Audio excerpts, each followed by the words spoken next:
You got a convenience store that can freely travel between the apocalypse and the real world. You thought countless zombies would tear you to pieces, but the store unexpectedly has absolute protection. So you started selling cheap instant noodles, bottled water, and ham sausages at high prices. In the dangerous wasteland of the apocalypse, you'll build a business empire of your own. At this moment, you're holding a hot phone and listening to your girlfriend say coldly, "Let's break up. It has been 3 years since graduation, and you still don't have any savings." Your girlfriend finally couldn't stand your poverty anymore and turned to the rich second-generation Wang Hao instead. After the call ended, you sat on the stool, feeling defeated. For the past few years, to pay for your parents' treatment, you borrowed 350,000 yuan. In the end, your parents still passed away, and you still couldn't pay back the money. All you had left was a barely hanging on convenience store. But just then, everything suddenly started spinning. After looking around, you realized you'd arrived in the apocalypse. Through the window, you saw a bunch of zombies.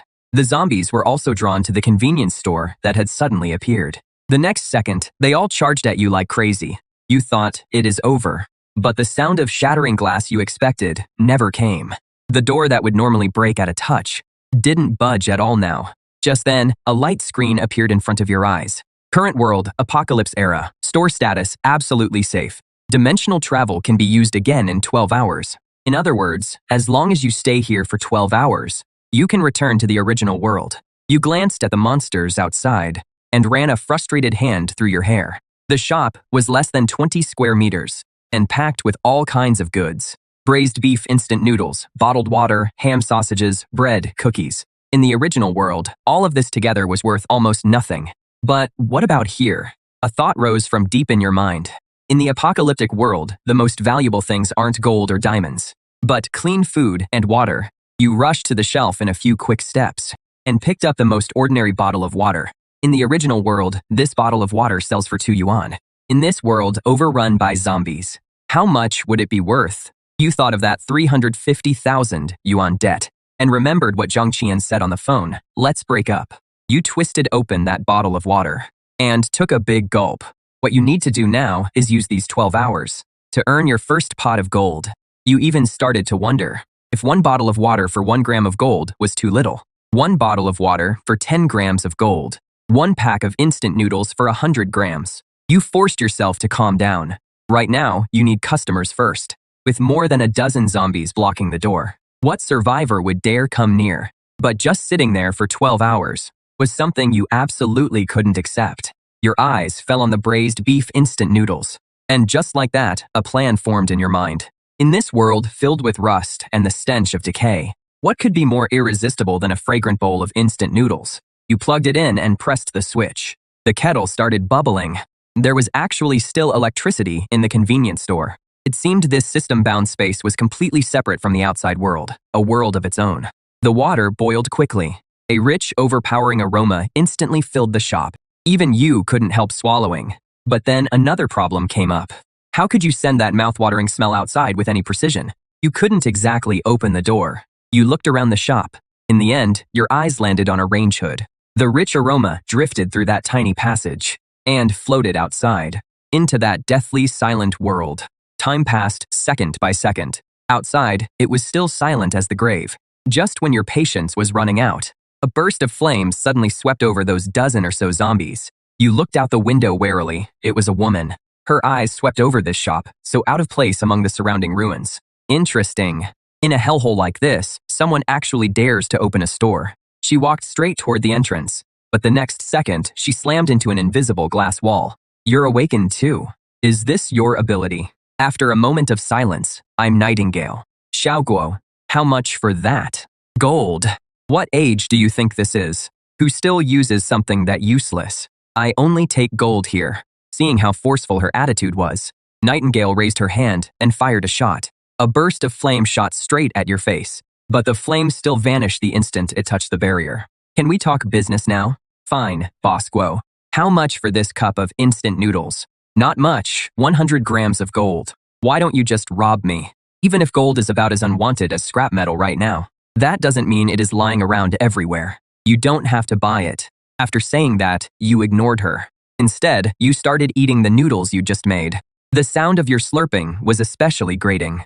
Nightingale swallowed involuntarily. She couldn't even remember how long it had been since she'd had a hot meal. Normally, she got by on scavenged canned food and energy bars, but those things could only keep her alive and gave her no real pleasure from eating. Just then, her stomach let out a soft growl. Even though it was very quiet, in this kind of setting, it might as well have been thunder. Nightingale's cheeks instantly flushed red. You acted as if you hadn't heard it and kept enjoying your instant noodles. I don't have that much gold right now. Can you let me pay later? No credit here. You weren't here to do charity work. Besides, you'll be going back in less than 12 hours. Who knows if Nightingale can bring the gold back in time? At last, you finished the last bite of noodles and let out a satisfied burp. You casually took a sausage off the shelf, then flicked it with your fingers, sending it in a perfect arc through the air, as casually as if you were feeding a stray cat on the side of the road. Nightingale's body instantly stiffened. This was outright contempt, but reason told her that she should pick up the sausage and eat it right away. Time seemed to freeze. In the end, after 2.5 seconds, hunger defeated dignity. In just 3 bites, the sausage was completely gone. This is my sincerity. 100 grams of gold for a bowl of noodles. Fair price, no tricks. Wait for me. She tossed out those 2 words and turned to leave. With her skills, as long as she could find a survivor camp or some bank vault from before the disaster, getting 100 grams of gold wouldn't be hard. But then you called out to her again. Wait. You calmly took out a can of cola. The legendary cola, a drink that used to be everywhere before the apocalypse. But now, it was more luxurious than any fine liquor. This one costs 50 grams of gold a can. Without waiting for Nightingale to respond, you tore open another pack of spicy strips. This one is cheaper, 30 grams of gold. A can of ice-cold cola, spicy strips, and hot instant noodles. Before the apocalypse, these 3 things were just the cheapest combo. But now, they were unbelievably tempting. Nightingale's fists clenched at her sides until they creaked. You'd better have enough stock ready. Then, she disappeared. She was going to get gold. Right now, this instant. At this moment, dimensional travel still had 10.5 hours left on cooldown. You started checking your supplies. Master Kong, 10 cases of Nongfu Spring, 15 packs of spicy strips, and plenty of sausages. You even found 5 eggs in the corner. An idea came to mind. A little over an hour later, a loud bang came from outside the door. Nightingale was back. She looked a little worn out, and she had a black bag in her hand. 200 grams of gold, no less, maybe more. Allow this item to enter the safe zone one way. After silently granting permission, the black bag was lifted by an invisible hand and gently dropped at your feet. Nightingale's pupils shrank sharply again. This man was even more unfathomable than she had imagined. After checking the goods, you took out braised beef instant noodles, ice-cold cola, and spicy strips. Then, right in front of Nightingale, you boiled another kettle of water. Finally, carrying the steaming bowl of instant noodles, you walked to the door. Just when Nightingale thought you were about to hand the food over, you suddenly stopped. You took an egg out of your pocket and looked at Nightingale. Miss, want to add an egg? How much? 50 grams of gold. For 1 egg, 50 grams of gold. Why don't you just rob me? You don't have to buy it. This shop's eggs are sold only to those destined for them.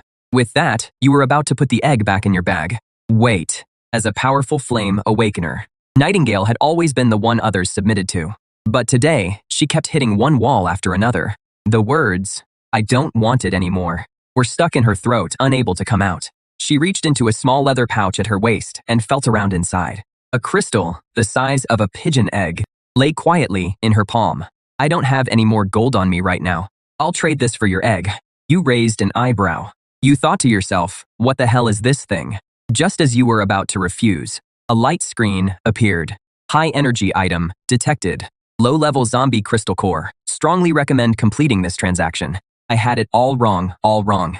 So you'd misunderstood how the convenience store worked. You'd been trying to figure out how to pay back that 350,000 debt, when in fact, the convenience store was after these crystal cores. In an instant, everything clicked. But your face still showed a hint of disgust. What kind of lousy rock is this? It looks pretty gross. This is a crystal core from a zombie's brain. It is essential for awakeners to cultivate. Gold isn't even fit to be compared to it. So crystal cores were this world's cultivation resource. I run a convenience store. What would I want with this thing? Nightingale trembled with rage. This man was not only impossible to reason with, he was also blind to value. Seeing that she looked ready to explode at any moment, you let out a sigh. Fine, fine. Since you're being so sincere, I'll make an exception this once. As soon as you finished speaking, you silently said to yourself. The crystal core instantly vanished from Nightingale's palm. Without even looking at it, you casually slipped the crystal core into your pocket. Then you brought over a deluxe cup of instant noodles with extra egg, along with a cola and some spicy strips, and set them in front of Nightingale. She picked up the fork and started wolfing it down, not even leaving the chopped scallions at the bottom of the bowl. Then she opened the cola and finished it in one go. Only then did she tear open the spicy strips and eat them one by one. The whole time, you just watched in silence. I'll be back. After dropping those words, Nightingale turned and disappeared into the darkness at the corner. Only after Nightingale left did you take out the crystal core. A basic zombie crystal core can break the lock on human genes. After using it, there is a chance of becoming an awakened one if the absorption fails. The user will be broken down into basic particles on the spot. The success rate is less than 1%. Your hand trembled, and you almost threw the crystal core away.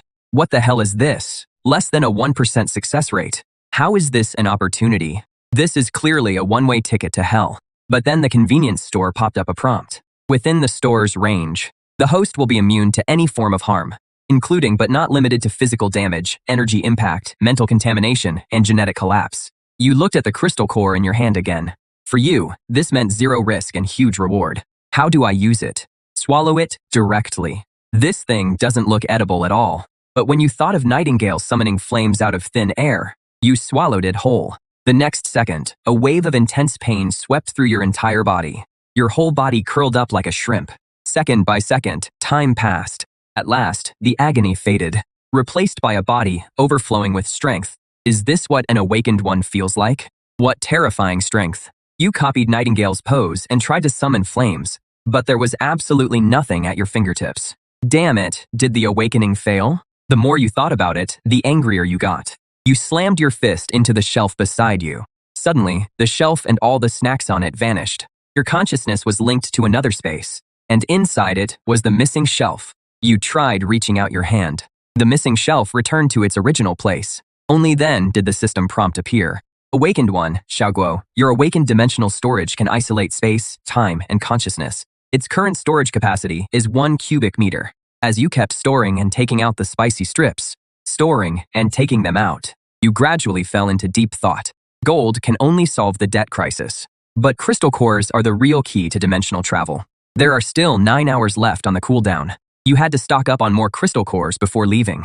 The smell of just one pack of instant noodles drew in the Nightingales. What if you boosted that smell tenfold or even 20-fold? So you pulled out a huge pot and cooked a full 20 packs of instant noodles.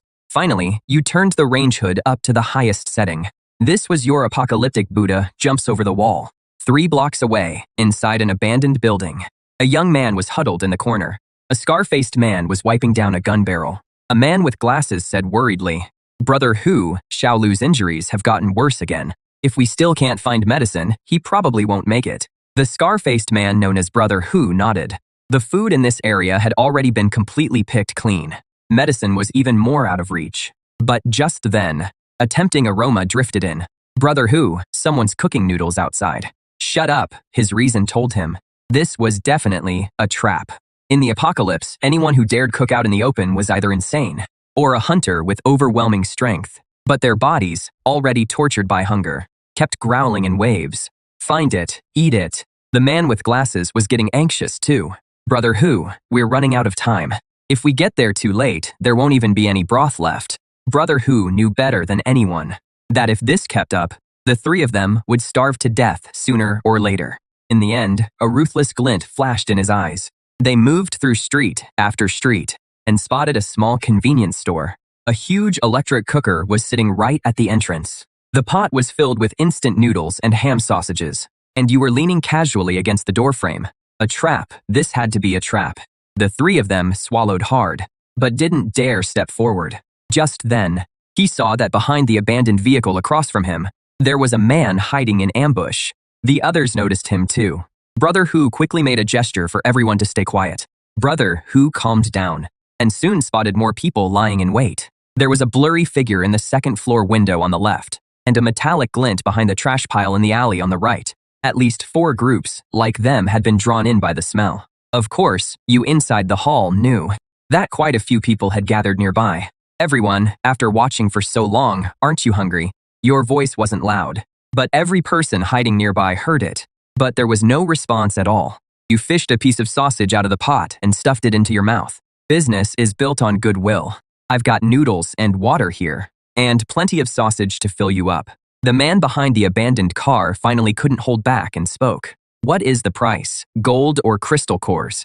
Everyone was stunned for a moment. Crystal cores made sense. They were real hard currency. But in the apocalypse, gold wasn't even worth as much as a steel plate. At that moment, an angry shout came from behind the trash pile. Damn it, this punk is messing with us. He never planned to trade. Let's kill him together. We'll split what is in the pot evenly. As soon as he said that, the atmosphere instantly turned even stranger. Everyone was thinking fast. But you kept eating your noodles without even looking up. You can try, but let me make this clear first. Anyone who makes a move will lose the right to trade, and can only watch helplessly as others eat noodles and drink the soup. The man behind the trash pile couldn't hold back any longer. Damn it, I don't buy this. He pulled out a shotgun, and 2 more men came out from behind him, holding a machete and a steel pipe. Everyone was waiting for someone to make the first move and test you. The man pulled the trigger without hesitation. But when the bullet was 2.5 meters from the convenience store, it hit an invisible wall. From start to finish, you didn't even flinch. You even fished out another sausage and stuffed it into your mouth. The entire square fell into an eerie silence. His 2 companions with the machete and steel pipe also froze in place. Just then, the man behind the abandoned car seemed to realize something. Since physical attacks don't work, what about non-physical attacks? An invisible wave gathered in his palm. An invisible burst of psychic force shot toward you. This was his ability, Psychic Pierce. But when that psychic blast hit the convenience store, it didn't even cause the slightest ripple. At that moment, everyone understood. Inside the small hall, you were invincible. Even Tiger Bro's underling was already drenched in cold sweat. He was extremely relieved that he hadn't acted on impulse just now. You finally finished the noodles in your mouth. Then you looked toward the man behind the trash pile. I said it before. Anyone who makes a move will lose the right to trade. Does anyone still want to try? The area fell into deathly silence once again, just as the tense standoff was about to drive everyone crazy. The rhythmic click of high heels came closer and closer. Everyone looked toward the source of the sound. It was Nightingale. Tiger Bro recognized the woman. Or rather, in these ruins, any survivor who had lived long enough had heard of Nightingale, a top-awakened fighter who used fire as her weapon. What is she doing here? You've really caused quite a stir. There are always people who have to learn the hard way. I suggest you all put away those thoughts you shouldn't be having. Forget the scrap metal in your hands. Even I couldn't damage this store in the slightest. The whole square fell silent once again. Tiger Bro took a deep breath and slowly walked out. He spread his hands open to show that he had no weapon. The people hiding in the other corners also started showing themselves one by one. Nightingale stopped paying attention to the others. She pulled several items from her belt. 3 gleaming gold bars. Each one weighed a kilo. I want cookies, canned food, and water. Any food that is easy to carry and store. For a top hunter, those ready-to-eat processed foods were the more practical choice. You liked doing business with smart people. Soon, you brought out compressed biscuits, luncheon meat, canned food, and bottled water. A deal was easily completed in front of everyone. Nightingale took the food. Then he turned and disappeared into the darkness. Everyone's attention shifted back to you. This time, there was no more testing or killing intent. Only the purest desire remained. Now, it is your turn. You all understand the rules, right? Gold or crystal cores for food. Except for the guy guarding the door, of course. The man finally couldn't hold on any longer. He crawled and stumbled over to you. Boss, I was wrong. I really was wrong. Please, just give me a bite to eat. Even a sip of soup is enough. The 2 companions behind him also dropped to their knees and begged for mercy. The survivors around them felt no sympathy, only relief that they hadn't acted impulsively just now. I said anyone who made a move loses their chance. After saying that, you stopped paying them any attention. Your gaze swept across everyone there. Who else wants to trade? Brother Who pulled out a crystal core and held it out to you. With a thought, the crystal core dropped into your pocket. You didn't say anything else, and simply turned around and took out 3 large bowls. You filled them to the brim with noodles and ham sausage. Brother Who held the bowl of noodles and felt a warmth he hadn't felt in a long time. The 3 of them immediately buried their faces in the bowls and scarfed the food down. Once someone took the first step, The people behind them could no longer hold back. No, boss, I'll trade. Me too. I have crystal cores. The man who had attacked you earlier also came up to you.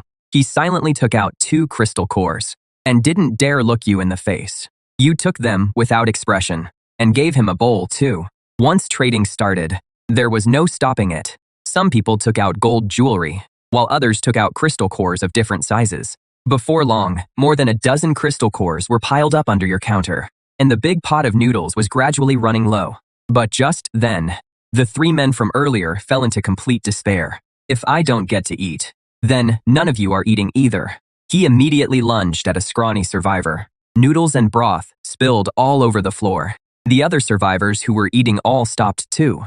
With a cold, furious stare, they looked at the madman who had broken the rules. You stopped eating your noodles too, and watched the farce unfold. Suddenly, a burst of fire shot out. He didn't even have time to let out a scream. Before his whole body turned to ash, his 2 companions met the same fate as well. In less than 3 seconds, the 3 of them completely vanished from this world. Nightingale slowly stepped out of the darkness. I hate people who break the rules. You took a can of Coke from the freezer and tossed it to Nightingale. You said nothing. You just kept stirring the noodles in the pot. The transaction went on in complete harmony. Brother Hu and the other 2 had already finished their noodles. They even drank every last drop of the broth. More and more people poured in from every corner of the ruins. The shelves in the convenience store were emptying at an astonishing speed. No one complained about the prices, and no one caused any trouble. In the end, you sold out everything in the store. Nightingale tossed aside the empty Coke can in her hand. She walked up to you. You made a fortune. When are you coming back next time? I don't know. Nightingale gave you a long look. Then she turned and disappeared into the darkness. After everyone left, the whole square fell completely silent. With a thought, you opened the dimensional warehouse. There were more than 100 kilograms of gold inside. There were also 33 crystal cores. Although devouring crystal cores brought intense pain, you didn't hesitate for even a second. You swallowed them all in one gulp. This time, it wasn't intense pain, but an unimaginable feeling of being torn apart from the inside. If you hadn't been inside the convenience store, you figured that surge of energy would have ripped you to pieces instantly. Amid the extreme pain, you absorbed the last bit of energy. When you opened your eyes again, you saw an insect on the ceiling. Its wings were beating at an abnormally slow pace. You heard the low growls in the zombies' throats outside the door. You could smell the stench of blood mixed with the earthy smell of soil. Your senses had been enhanced to an unbelievable level. You reached out toward the empty space beside the shelf and clenched your hand. With a slight tremble, the shelf slowly floated up into the air. This wasn't the power of dimensional storage, but telekinesis. You immediately summoned the system screen. Awakened ability, first level dimensional storage. Current capacity, 1,000 cubic meters. Awakened ability, telekinetic control, can manipulate objects weighing up to 50 kilograms from a distance. You actually awakened a second ability. For the rest of the time, you calmly waited for the countdown to end. As the twisting sensation came over you again, you returned to your original world. The strange smell of rust and decay disappeared. In its place was the fresh scent of soil mixed with grass. Dimensional travel complete. Current world Earth. Time until the next jump from Earth, 12 hours. It was still before dawn. You went back to the folding bed and slept for a few hours. 9 a.m. You arrived at an old shop in the antique market. Boss, do you buy gold? The owner asked about the purity and where it came from. You said nothing. Instead, you took out 2 gold bars. The dull thud made the owner sit up straight, right away. The owner spent more than 10 minutes inspecting them before finally looking up. Good stuff. One price, $580,000.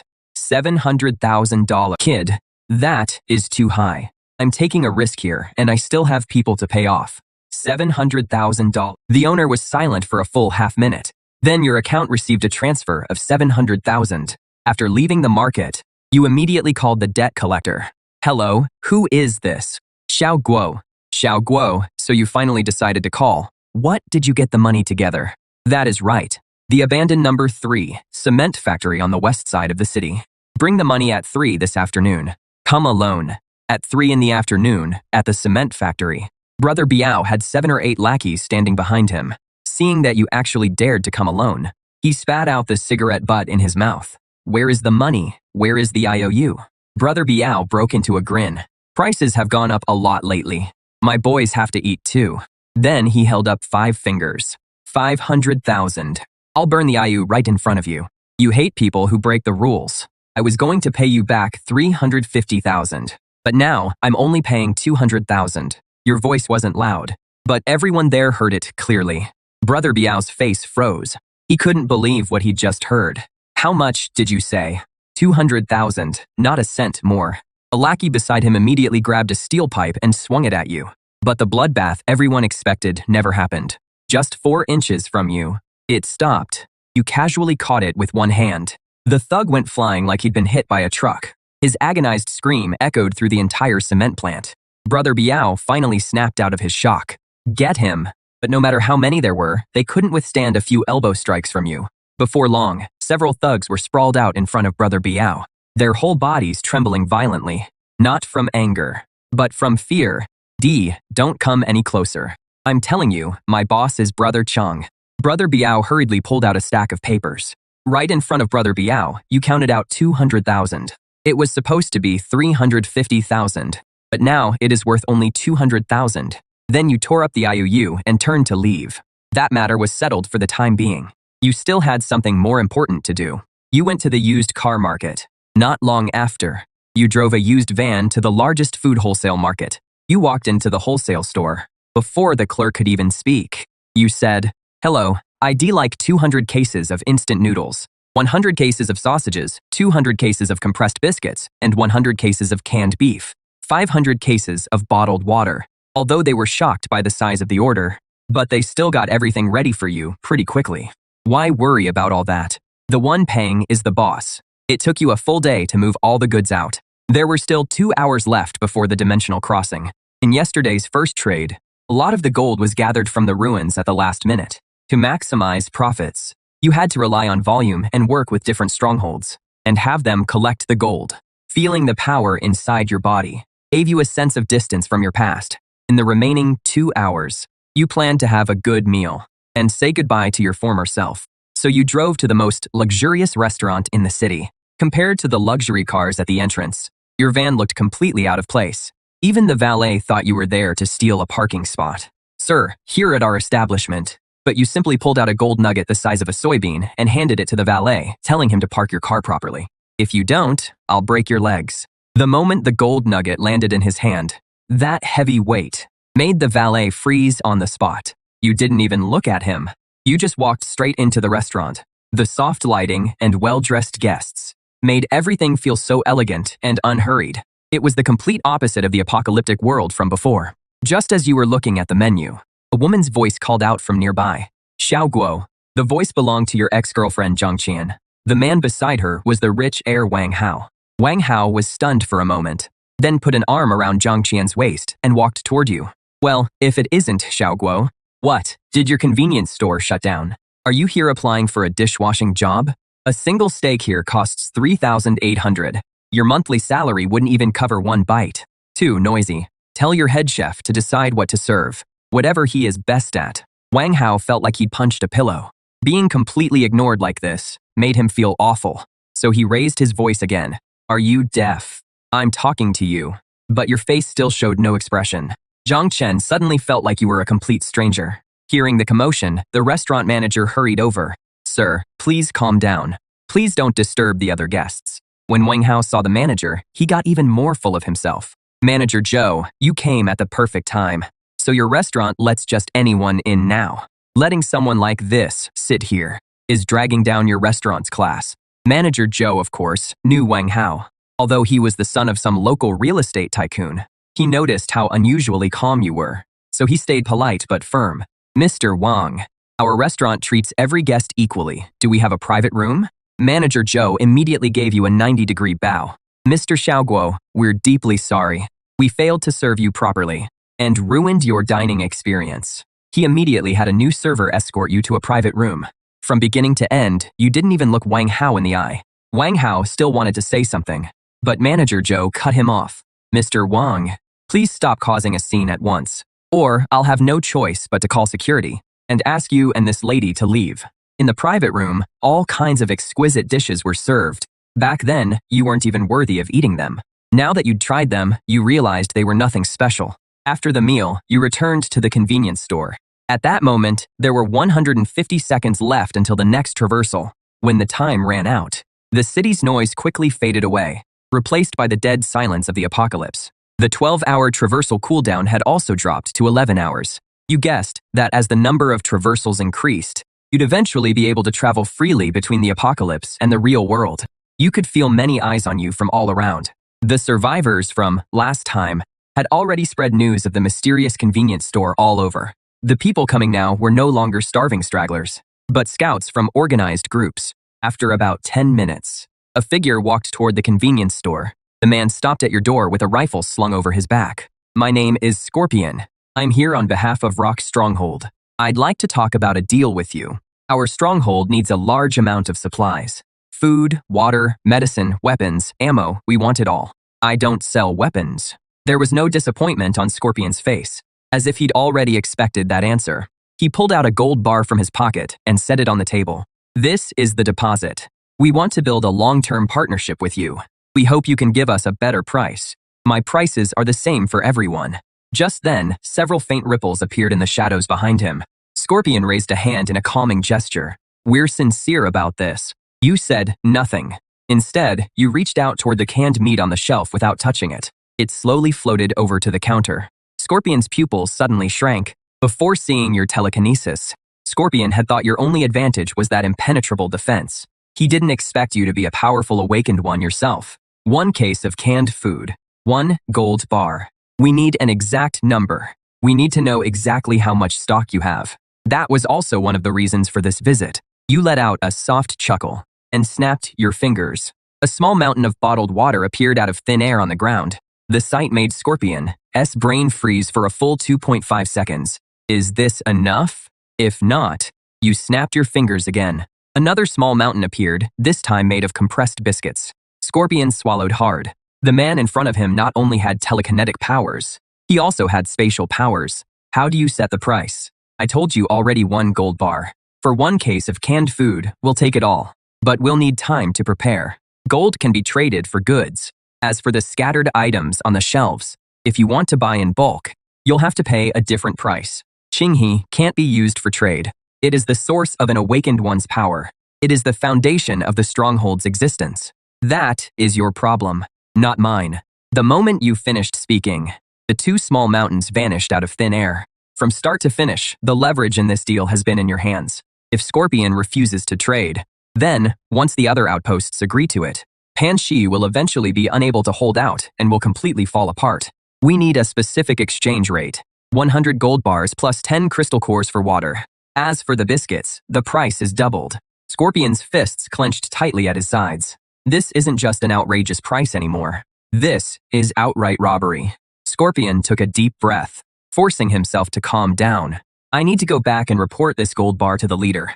Consider it your fee for asking directions." You nodded and pocketed the gold bar. Scorpion said nothing. He slowly stepped back into the darkness. You went back to the counter and calmly wiped down the already spotless countertop.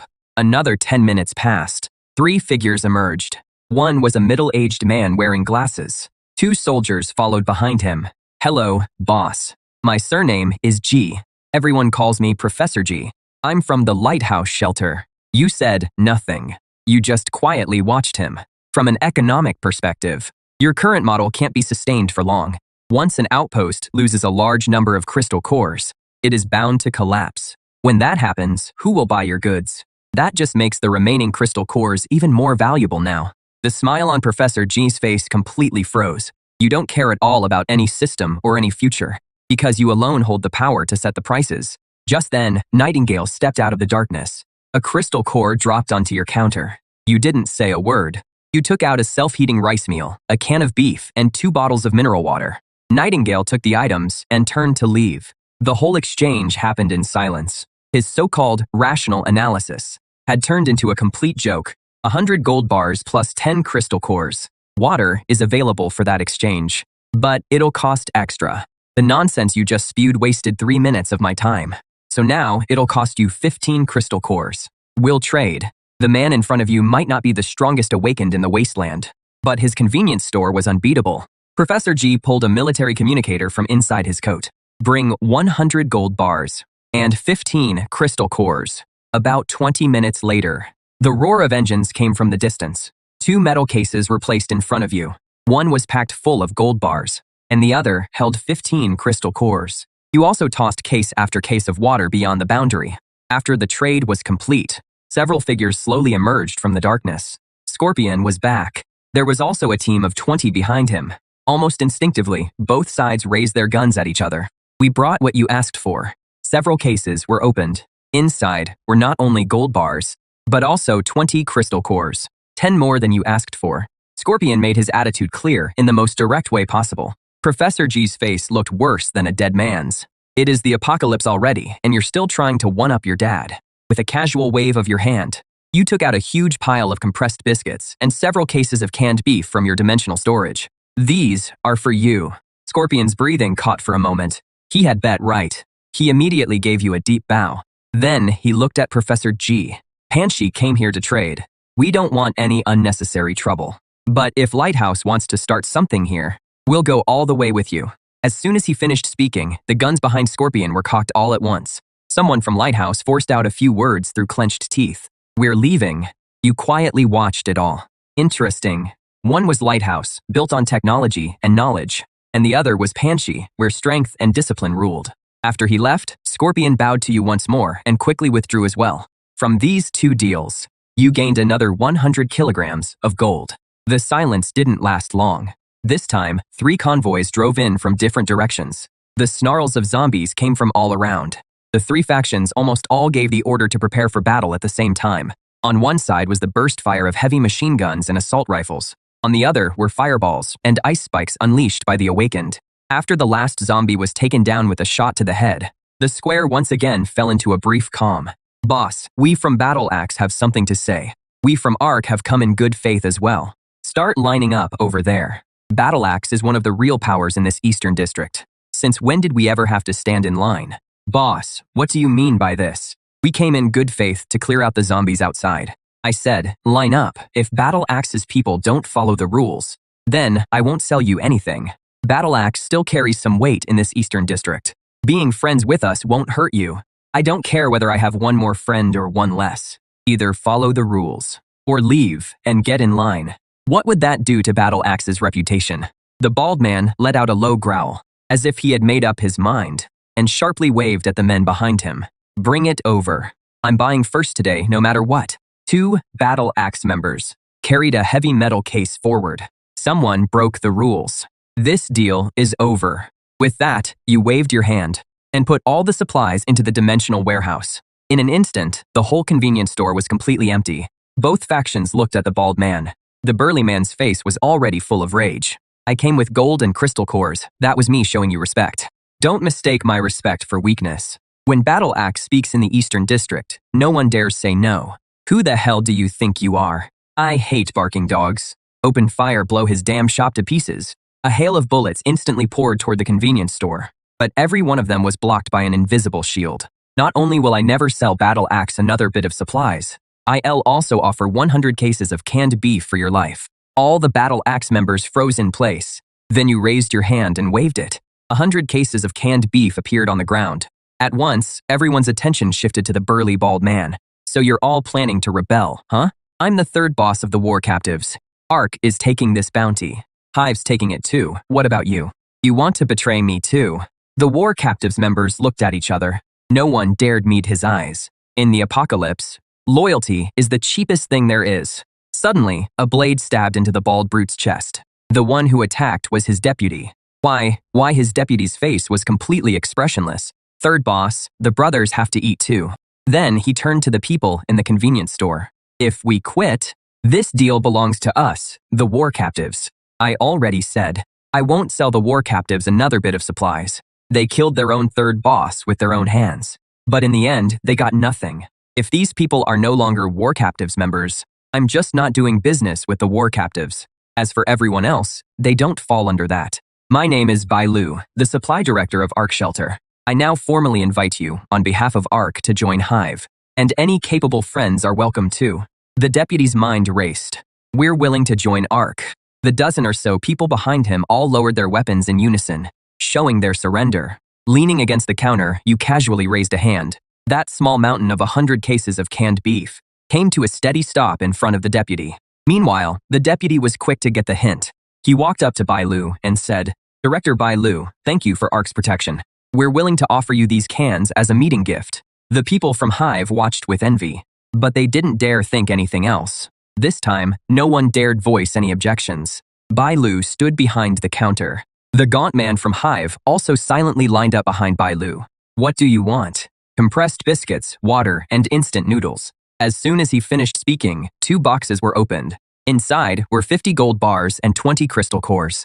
After the deal was done, he didn't hurry off. "Boss, do you take advance orders here?" "Yes. What antibiotics do you want?" "The more cold medicine, the better. Go back and make a list.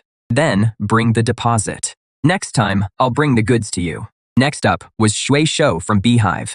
Like Bai Lu, the man had ordered medicine, as well as cigarettes and alcohol. After the deal was done, some people with odds and ends started trading. Some had gold jewelry, and some had low-grade crystal cores. But then, someone brought out something new to trade. It was a car battery. The battery energy density and cycle life in this world were actually nearly twice as advanced as those in your world. You suddenly realized that all this time, you'd been treating this world like an ATM for crystal cores and gold, while overlooking the fact that before the disaster hit, this world already had its own tech tree. You turned and took out 2 loaves of bread and a bottle of water, along with 2 ham sausages. The survivors around you were all stunned. "That is a lot. From now on, I'll take this kind of battery too." At the back of the crowd, several loners were quietly forming a circle around him. He held the heavy food in his arms, his body shaking violently. This food wasn't hope. It was a death sentence. "I have something to ask him. Whoever dares make a move. I don't mind trading a few more crates of canned food for his head." At that moment, the few loners suddenly froze. After all, Axe's third boss was still sleeping not far away. "What is your name?"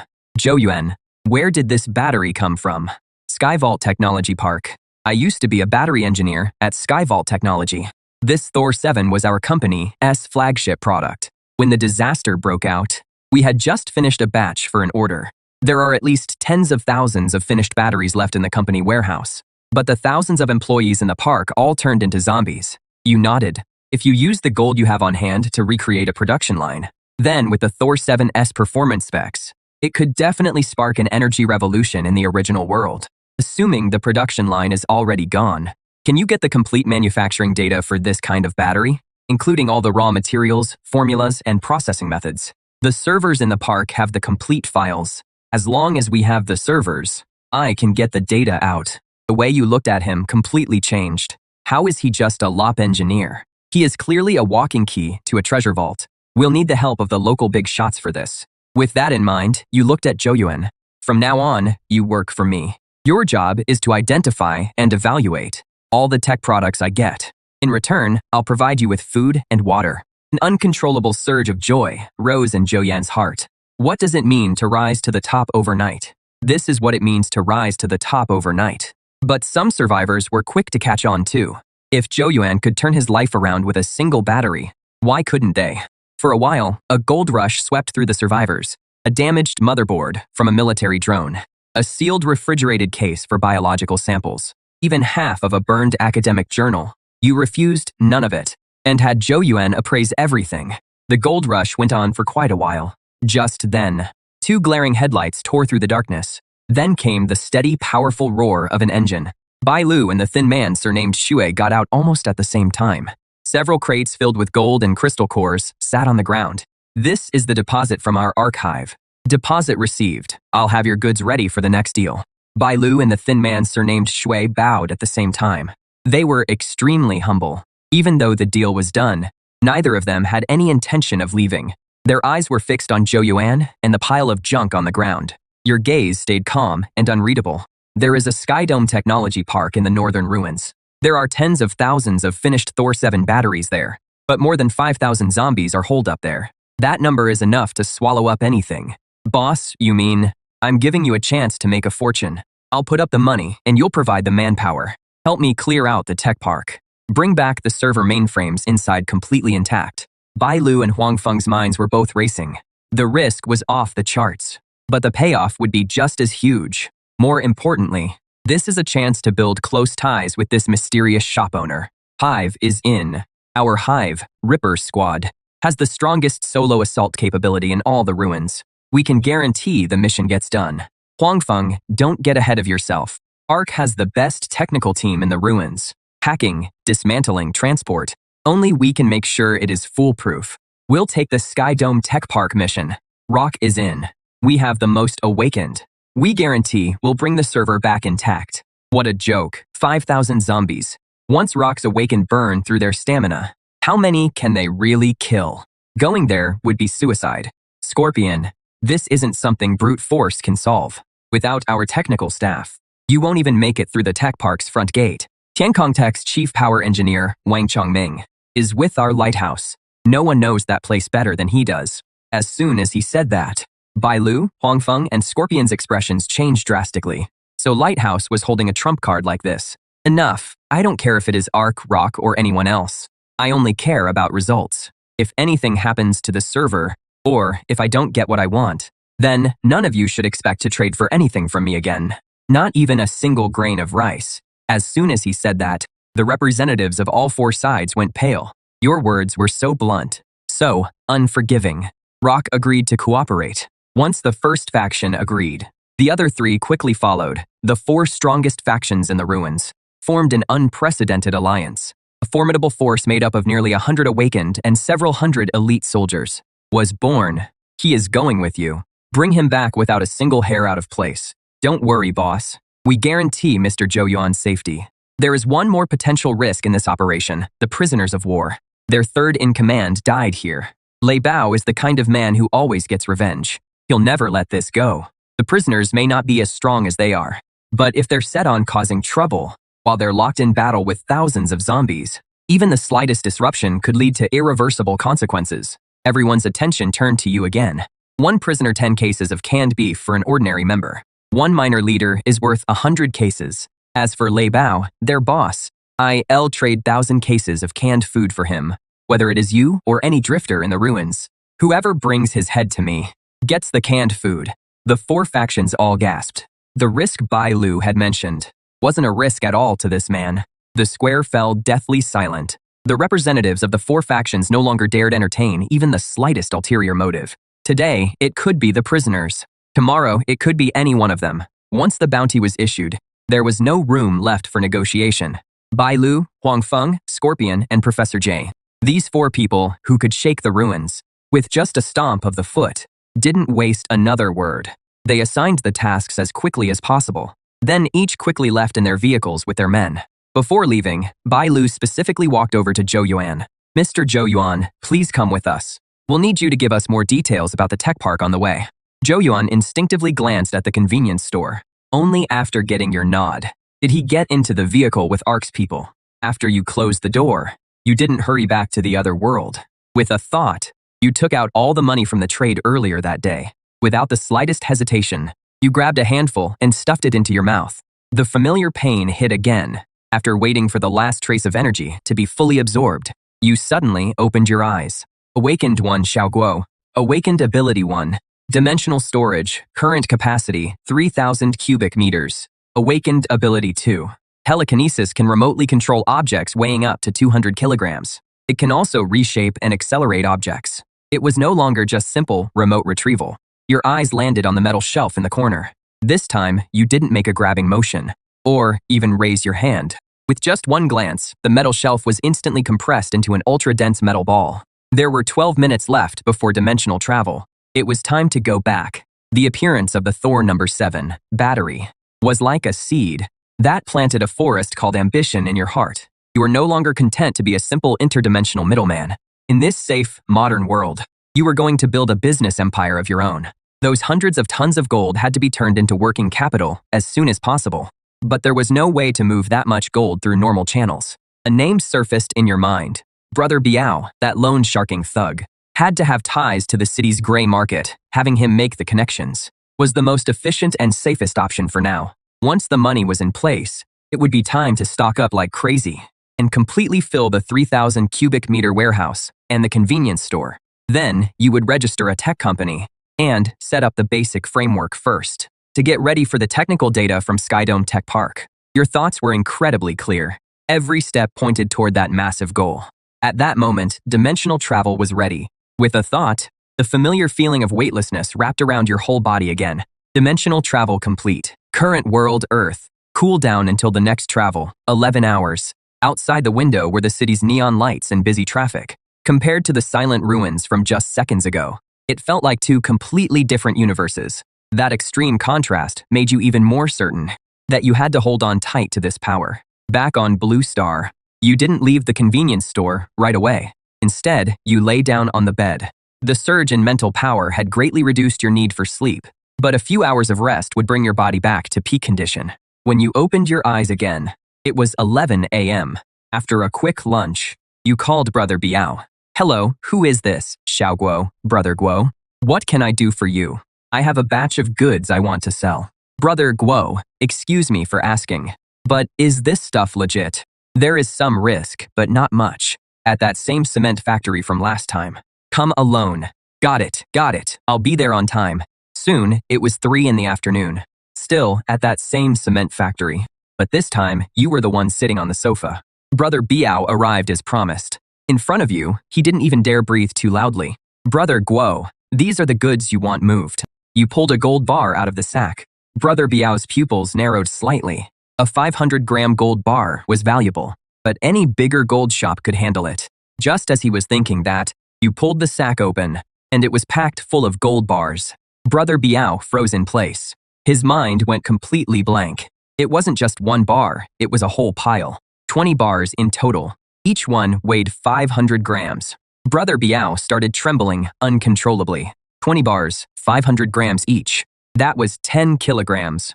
Did they rob a gold vault? Or just hit an armored truck outright? Then he thought about what you'd said on the phone about there not being much risk. This is what you call not much risk. The second anyone touches this stuff, it is basically a one-way trip to the execution ground. A case this huge, he wouldn't even dare dream about it. "Guo, Brother Guo, you're going to get me killed. Can you handle it or not?"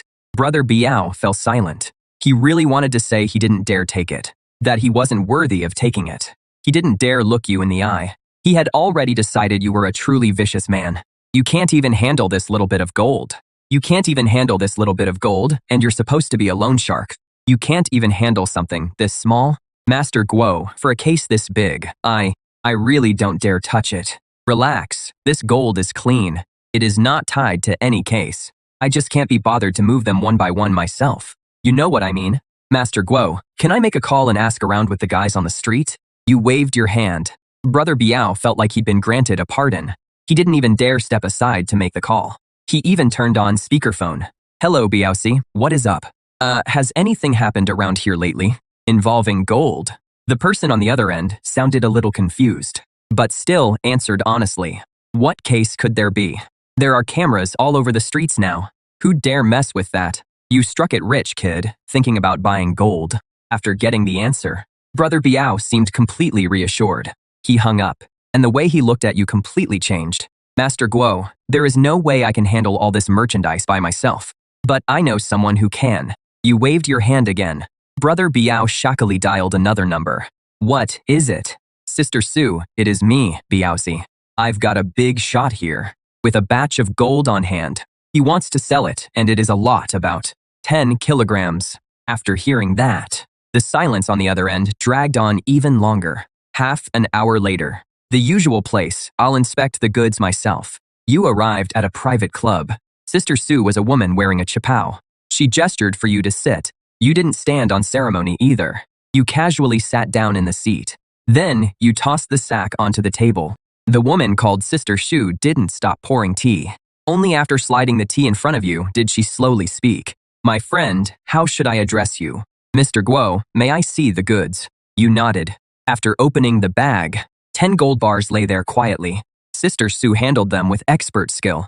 After examining them for a long while, she murmured, 999 pure gold full weight too. Standard large gold bars. Only then did she look up at Mr. Guo. "Such a large shipment, where did it come from?" You picked up your teacup and took a light sip. "Mr. Guo, it is not that I don't trust you. It is just that this business has its rules. 10 kilos is no small amount. I have to get a clear answer. As she spoke, she watched your expression.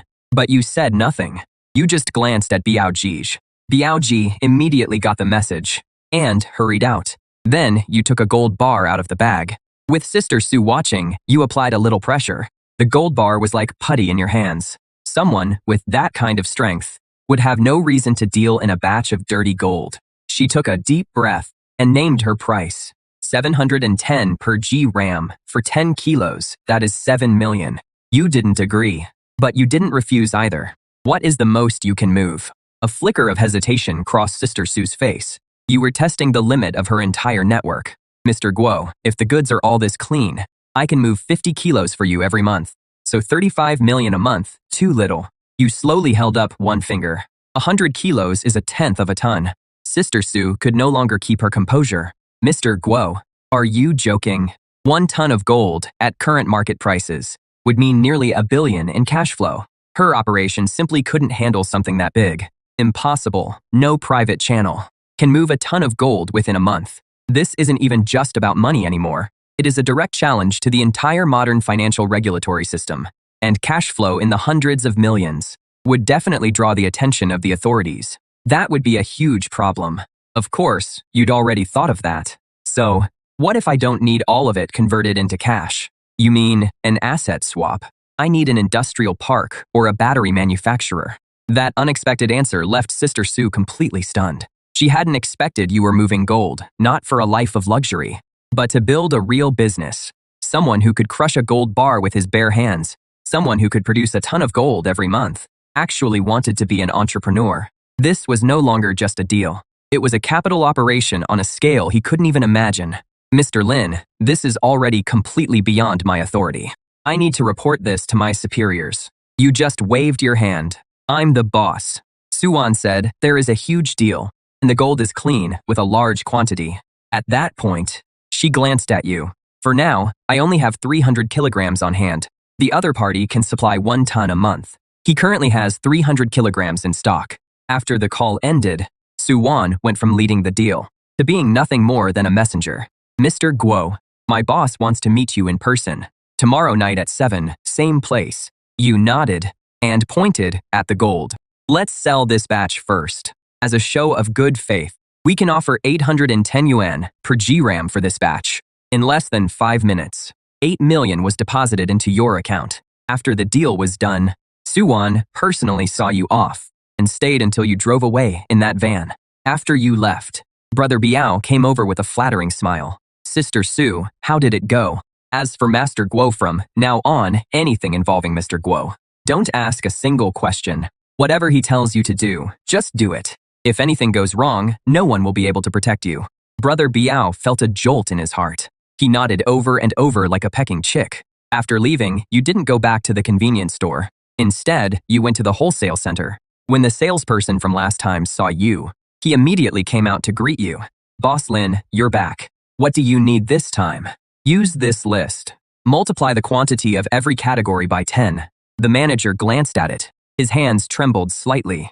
I'll make sure everything's fully taken care of. After paying the 2 million yuan for the goods, you made trip after trip to the industrial park, until more than half the dimensional warehouse was filled. You still had something even more important to do. A box of ordinary antibiotics, in that ruined world, was worth far more than gold. You drove to the city's wholesale medicine district. You didn't choose one of the big, polished storefronts. Instead, you walked into a small shop in an alley. After the middle-aged man in the shop glanced at you, no prescription or hospital purchasing license, no sale. But you simply pulled out your phone and showed him your balance. The long string of zeros reflected in the man's eyes. Amoxicillin, tourniquets, gauze, iodine solution, saline. However much you have, I'll take it all. The man's breathing stopped for a moment. Why are you buying so much? You just need to tell me whether you'll sell or not. In the end, he lowered his voice and took a deep breath. The storeroom's in the back. Follow me. Half an hour later, your car was packed full of boxes of medicine. Another $1 million+ payment went out. Next stop, Wujin City. Diesel generators. I want 20 of this model. Solar charging panels. And the matching batteries. I'll take the whole lot. Wrenches, pliers, welding machines. Right, don't unpack them. Move them box by box. Last stop was the gas station. Regular channels wouldn't let you fill that much. Luckily, Brother Biao gave you an address, a private fuel depot hidden on the outskirts of town. When the owner heard you wanted several hundred barrels of gasoline and diesel, he practically wanted to call you his godfather on the spot. The several million you spent this time would pay you back 100-fold, even 1,000-fold in another world. At this point, there was still half an hour left on the dimensional travel cooldown. But you decided to wait a bit first. After all, if you traveled over now, it would be nighttime. You planned to adjust the timing. It would be best to travel over during the day. Morning came. You opened your eyes. It was exactly 6 in the morning. A familiar feeling of weightlessness instantly spread through your body. Dimensional travel complete. Current world apocalypse era. Next travel cooldown, 10 hours. The moment you opened the door, a crowd of loners rushed over. Boss, I've got a battery here. Take a look. In his hand was a Thor 7 battery. The next second, the battery vanished. In its place were bread and bottled water. For the rest of the time, the survivors swarmed forward. This went on until 7 o'clock, when a slight tremor ran through the area. The 4 major factions of the ruins all got out of their vehicles together. Boss, we're ready. All technical staff and equipment are in place. The Hive scouts have already gone ahead. They're clearing obstacles along the way. Engineer Wang Chongming has confirmed the server's exact location. We can leave at any time. Have you all had breakfast? The sudden question caught Scorpion and the others off guard.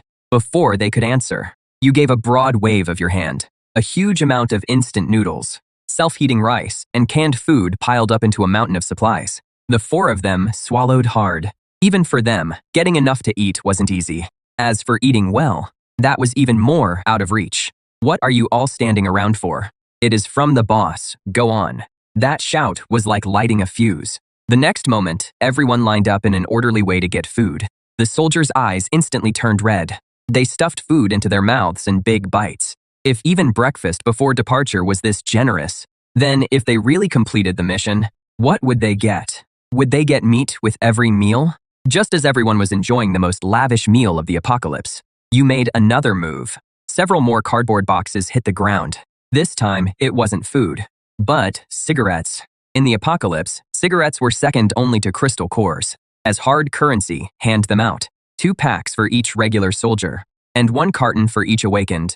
These weren't ordinary supplies. This was a luxury for the soul. What you did was more effective than any pre-battle pep talk. It didn't just fill their stomachs. It also soothed their tense spirits. Just when everyone thought that was all, you raised your hand again. This time, it was several black cases marked with precise symbols. Professor G rushed over.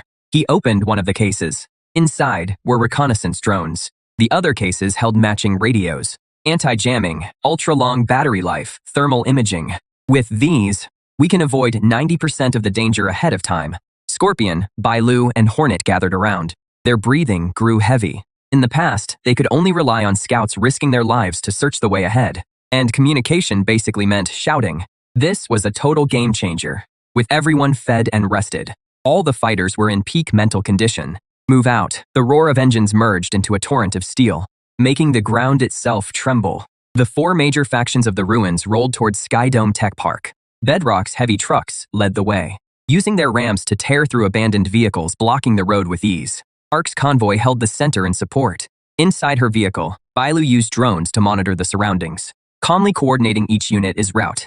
Hive's motorcycles, led by Hornet, cruised along both flanks. Lighthouse's transport trucks followed steadily at the rear, protecting Professor G, the tech team, and the supplies. At that moment, a Hive scout's voice came through the radio. A small lion pack spotted 500 meters ahead, around 30 total. No special mutated variants detected. Bailu quickly gave the order. Arc Team 2, take them out. As soon as the order was given, several off-road vehicles broke away from the main force. Then the roof-mounted machine guns opened fire. A dense hail of bullets instantly tore the lion pack apart. The whole process was smooth and efficient, without a second wasted. Meanwhile, in the convenience store, you were leaning back on a folding bed, watching the monitor in front of you. The screen clearly showed the footage sent back by the drones. At that moment, the steel convoy stopped 1 kilometer from Skydome Tech Park. Skydome Tech Park was like a small city. 5-meter-high alloy walls stretched endlessly around it, and every 100 meters, there was a watchtower flashing red warning lights. The combat units quickly spread out and took up defensive positions. Meanwhile, Scorpion, Bailu, Hornet, and Professor G gathered together. their faces grim as they stared at the screen. Bailu zoomed in on the gate structure and said, "The main gate system is completely locked down. We'll need high explosives to blow it open." After hearing that, Scorpion said with a fierce look in his eyes, "Perfect. We'll lure every monster in the facility over here and take them all out. That'll save us from having to search for them one by one." Everyone agreed. So Bailu immediately began planning. They would build a fan-shaped defensive position centered on the gate. "We'll hold the breach and shred the entire undead horde coming through.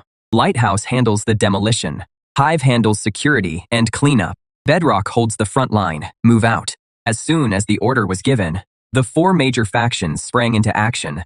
The entire allied force moved like a finely tuned war machine. The fighters from Hanxi's stronghold set up the first line of defense in front of the gate. They also set up heavy machine guns aimed at the gate. Meanwhile, ARC personnel quickly set directional charges. Several Earth-type awakeners pressed their hands against the ground. At once, a deep rumble sounded. Then, the solid ground began to writhe and heave. Trenches appeared out of nowhere, forming a complex network of subzones. Before long, a crude but deadly defensive fortification had taken shape. The demolition experts placed high explosives on the alloy gate. Then they quickly pulled back. A moment later, a deafening blast rang out. In an instant, a huge breach appeared in the alloy gate. At that moment, the entire area fell into dead silence for several seconds. Suddenly, countless roars burst from the breach. Dense masses of zombies poured out through the breach and charged straight at the defensive positions. "Open fire." At Bailu's command, the heavy machine guns instantly opened up. The riflemen in the rear also began focused fire. The dense hail of bullets tore through the horde, but there were simply too many zombies. Countless zombies fell, but the horde kept charging. In no time, they reached the trenches at the front line. In just a few short seconds, the trenches were filled in with bodies. More zombies charged over on a bridge of corpses. Just then, the directional mines were triggered. Amid the massive explosions, a huge area was cleared out in an instant, but it was immediately filled again by a fresh black tide of roaring zombies. Then, he personally picked up a light machine gun and sprayed the horde like crazy.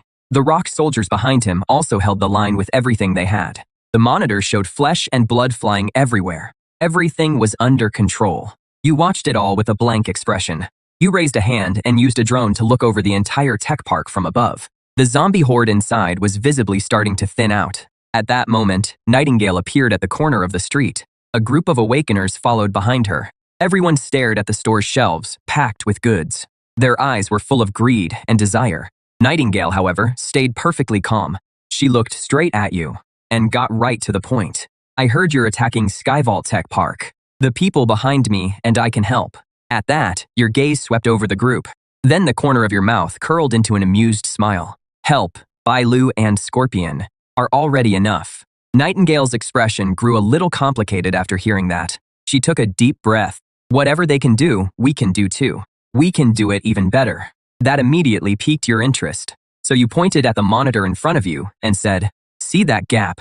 The zombies coming out of there are yours. As an advance payment, each of you can go to Bailu first and get 1 can of beef. Then, let me see if you're qualified to sit at the table." The Awakeners turned embarrassed and furious when they heard that. "You want us to risk our lives for 1 can of beef? What do you take us for, beggars?" The angry shouting rose one after another. Nightingale paid it no mind. She stared fixedly at you.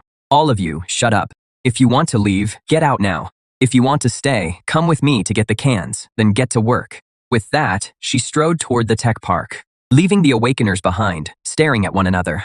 A moment later, the scar-faced brute gritted his teeth and followed. Seeing that, the rest gradually followed behind. Inside the convenience store, you took it all in. A faint, cold smile curled at the corner of your mouth. What you needed wasn't a bunch of mercenaries who only cared about money, but a force that would stay loyal to you. Not long after, Nightingale showed up with more than a dozen awakened. Bailu frowned slightly when she saw them. Nightingale didn't waste any words. "Boss Guo's orders. That gap belongs to us now." Hearing that, Bailu didn't ask any more questions. She simply handed out a box of canned beef. Nightingale and the others took it without expression. Then they headed straight for the zombie horde without hesitation. Bailu watched this scene. Her expression complicated. She couldn't understand why you had sent this group of independents onto the battlefield. But she still pushed down her doubts and gave a new order. "Everyone, conserve ammunition. Extend firepower to both flanks." In an instant, the gunfire weakened. A deadly gap opened outside the defensive line. Countless zombies surged wildly toward the gap. Seeing this, the scar-faced brute let out a beast-like roar. He transformed into a savage beast, a humanoid monster over 2 meters tall, and charged straight into the zombie horde. More than a dozen zombies were sent flying instantly. The others sprang into action when they saw that. For a moment, all kinds of awakened abilities erupted across the battlefield. But the problem was quickly exposed. The awakened were all fighting on their own, with no coordination at all. Their attacks were wild but effective, but their defense was full of holes. From time to time, zombies slipped past their line. The soldiers could only shoot them down right away. Nightingale had been standing at the back of the group, watching coldly the whole time. Not until the team started showing signs of collapse did he finally make his move. He slowly raised his right hand. An eerie flaming lotus quietly bloomed in his palm, giving off a terrifying aura of destruction. Fall back. At his words, the awakened frantically retreated. The next second, Nightingale stepped forward and gently pushed the flaming lotus in his hand forward. The fire lotus flew from his hand. It drifted down lightly and landed in the center of the zombie horde.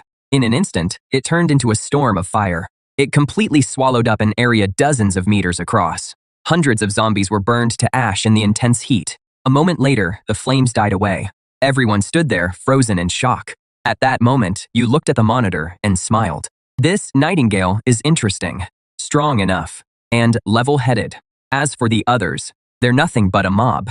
As you thought it over, you noticed the zombies pouring out of the breach were starting to thin out. The zombies inside were almost cleared out too. Bailu and the others noticed it too. Morale on the battlefield instantly shot up. After several rounds of fire, the zombie horde was completely cut off. Then Bailu's voice rang out across the entire position. All units, move forward. Maintain a defensive formation. Enter the park and secure the central plaza. Right after that, engines roared to life again. The steel convoy quickly pushed into the tech park. Inside the park, asphalt roads ran in every direction.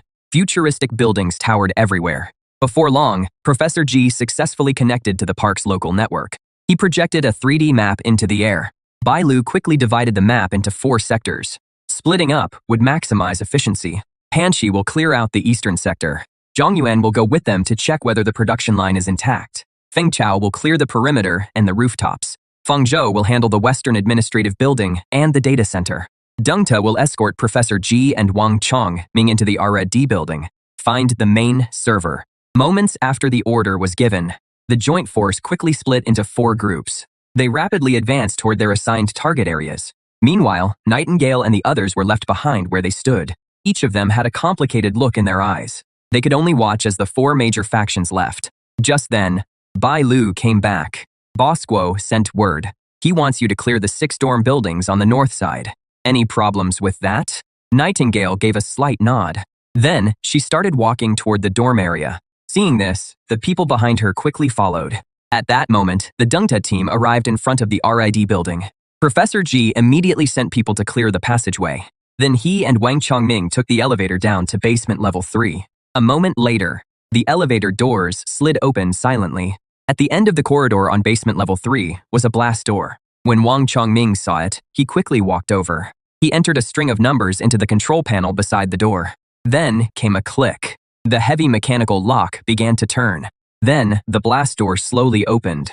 A blast of cold air hit them at once. Inside the room, rows of black server racks were neatly lined up. Countless indicator lights flickered in the dark. Seeing this, the group quickly entered the room to look for the server. Soon, Wang Chongming said excitedly, "Found it." Hearing him, Professor Ji hurried over. At the same time, several technicians immediately spread out. They connected storage devices to the server ports and began copying the data. On the computer screen, a green progress bar slowly moved forward. Professor Ji then spoke into the communicator. "Boss Guo, Lighthouse has reached the target location. Copying the data is expected to take 40 minutes. Meanwhile, inside the huge production workshop in the Eastern District, the zombies had already been cleared out by the combat team. Zhou Yuan was standing in front of a massive production machine.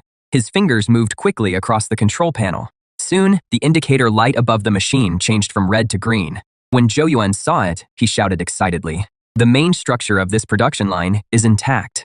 We only need to replace a few worn parts. Then connect the power and it can be restarted." Hearing that, Scorpion asked in confusion, "Where are the batteries Boss Gu wants?" Over here, hearing that, Zhou pointed toward the tightly shut warehouse door deep inside the workshop. Then the rock soldiers stepped forward and pried the door open with a crowbar. Inside the warehouse, countless shelves stretched into the darkness. Everyone froze in place because the shelves were neatly stacked with brand new boxes. The boxes were printed with the unmistakable Thor Type 7 logo. At that moment, one of the soldiers stepped forward and cut open a box with a knife. The next second, more than a dozen brand new batteries rolled out. The rock soldiers instantly erupted with excitement. Zhou moved excitedly through the shelves, while quickly scanning the inventory codes with a tablet. There are at least 30,000 batteries here, and they're in excellent condition. The damage rate is under 5%. Hearing that, Scorpion could barely contain his excitement. If we bring this back, Boss Guo's canned food reward will probably pile up like a mountain. At that moment, Zhou called out again. There is more than one production line here. There are 2 complete production lines. As soon as he finished speaking, Scorpion burst into deafening laughter. He grabbed the walkie-talkie. Boss Guo, report. We found 30,000 intact batteries in the East District warehouse. There are also 2 complete production lines. In the convenience store, you were still leaning against the folding bed. Good news kept coming through the communicator. Beehive has secured all the high ground. No large-scale enemy presence has been found. The dorm building in the North District has been fully cleared. But your expression didn't change at all. You simply used your psychic power to take a can of cola off the shelf. Then, you leisurely started drinking it. Soon, the data copy was complete. All the batteries were packed up as well. Then, the 4 teams regrouped in front of the gate. By then, Scorpion was starting to feel uneasy. He didn't know whether you would agree to the victory banquet, or even take it out on him because of it. Just thinking about it made Scorpion's blood run cold. Not long after, the main group returned to the front of the convenience store. An eerie silence fell over the area. All eyes were fixed on the tightly shut rolling door. A moment later, the rolling door slowly rose. Your expression was calm. As you slowly walked out, your gaze fell on Scorpion. Scorpion, you said earlier that you wanted to hold a victory banquet, right? Hearing that, Scorpion's heart instantly sank. A fine sheen of cold sweat broke out on his forehead. I overstepped. Boss Guo, but you suddenly cut him off. Not a bad idea. Then you raised your hand and gave a slight wave. In an instant, in the middle of the square, a small mountain of meat appeared. There was pork, beef, chicken, and duck. Right after that, countless greens and potatoes appeared out of thin air. There were even several hundred cases of ice-cold beer. In an instant, the square filled with the sound of people swallowing. Then, your voice rang out again. What are you all standing around for?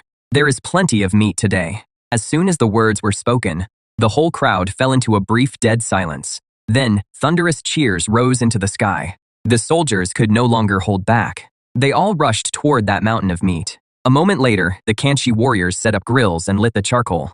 The people from the Ark started washing vegetables. Meanwhile, the Hive scouts spread out around the area. They took charge of security for the feast. Dozens of minutes later, the rich smell of meat filled the square. Everyone ate grilled meat and drank beer, as if everything had gone back to before the disaster. Meanwhile, Nightingale stood at the edge of the crowd, looking at you as you calmly watched it all. At that moment, she suddenly understood. What you gave her was not humiliation, nor was it charity. It was a choice. To keep being a lone wolf fighting over scraps, or submit to the Lion King, and enjoy the feast granted by the Lion King. You leaned against the doorframe, drinking a Coke. Suddenly, Scorpion came running over, his face glowing red. He gave a solemn bow. Boss, from now on, Panrock will be your most loyal ally. My life is yours, too. You said nothing. You simply crushed the empty Coke can in your hand, then tossed it into a trash can 10 meters away. Then, you said calmly, if you listen from now on, you'll have meat at every meal. Then you turned and walked back into the shadows of the convenience store. Those words hit everyone there like a shot in the arm. And your presence seemed to cover the entire square. The celebration went on. Bai Lu, Huang Feng, and Professor Ji sat around a simple table. They all knew clearly that from today on, the rules of the ruins had changed. Long afterward, the charcoal fire gradually died down. That mountain of meat had been completely wiped out. At that moment, the rolling shutter quietly rose. You stepped out once again. Everyone's eyes instantly turned to you. But you only raised a hand and waved. And piles of supplies suddenly appeared out of thin air in the square. There were not only compressed biscuits and rice, but also countless neatly stacked cans of luncheon meat and cigarettes. There are 2 shares of supplies here. One share is the payment promised to the 4 major factions. The other share will be divided among everyone who fought in the battle. Claim your share based on your merits. Bai Lu will handle the distribution. Scorpion will assist her. After saying that, you turned and went back into the convenience store. The square erupted in thunderous cheers once again. Bai Lu then stepped forward and began organizing the distribution according to the merit records. The whole process was orderly. At that moment, everyone knew the old era was over. From now on, there would be only one rule in these ruins, and that was your rule. Before long, all the supplies had been handed out. One convoy after another started their engines and drove out of the square. Before long, the square was left with nothing but scattered bones and empty bottles. Meanwhile, Nightingale and the Awakened stood alone in the middle of the square. At that moment, they knew perfectly well that you were their only choice. Seeing this, you gave a casual wave of your hand, and dozens of boxes of instant noodles and canned food appeared out of thin air. This is your payment. Take it and go. As soon as you finished speaking, the burly scar-faced man suddenly roared. Are you treating us like rags to be tossed aside after you've used us? You're sending us off with just one meal. The crowd behind him immediately grew restless too. But Nightingale did not move. She took 2 steps forward and looked straight at you. We want to stay and work for you. The tech park is empty right now. It won't be long before scavengers from the ruins set their sights on it, with no one guarding it. All that equipment and those supplies will be cleared out within a day. The people from the 4 major factions have gone back to recover. They won't be back anytime soon. And we're the only ones who can head to the park right away. At her words, the Awakened behind Nightingale fell silent and looked at one another. A faint smile touched the corner of your lips. As you said, calmly, in that case, you will no longer be free Awakened. You will become my first directly commanded action team instead. Codename, Nightblade. You'll be the captain. Your voice carried a firm resolve that allowed no argument. As your words fell, Nightingale gave a slight nod. Seeing that, you raised your hand again.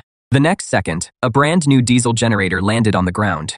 Several barrels of diesel were set beside it. Right after that, a small reconnaissance drone and its control tablet appeared. Last came more than a dozen brand new military radios. This is your equipment.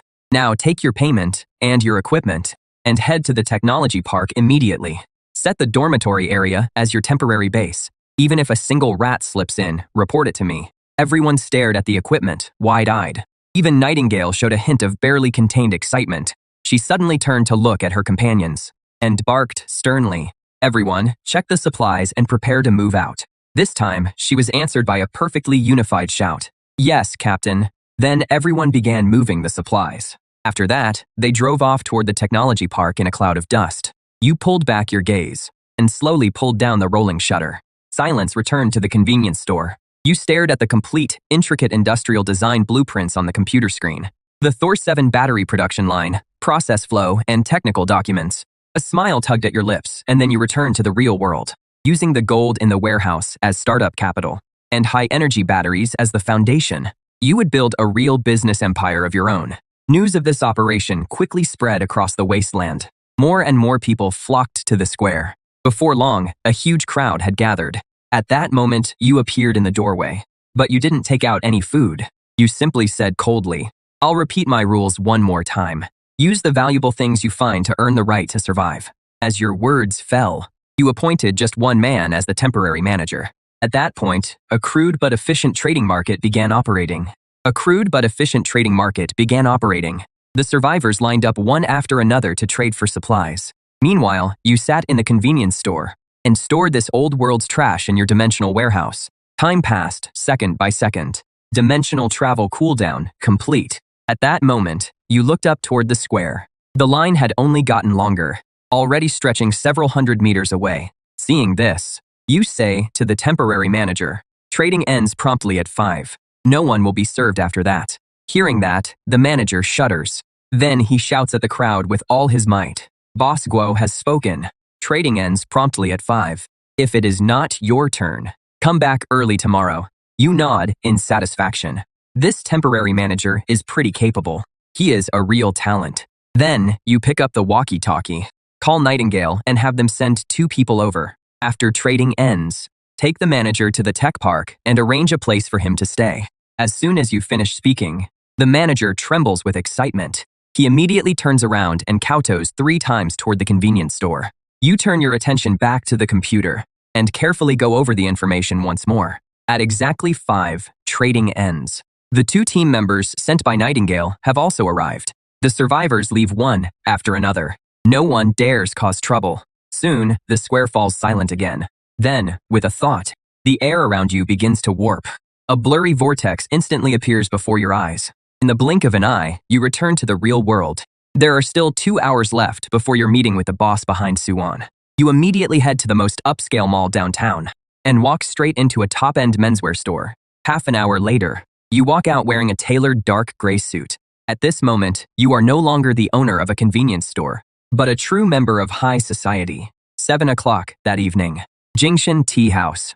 A white cargo van pulls up in front of the main entrance. You step down from the driver's seat.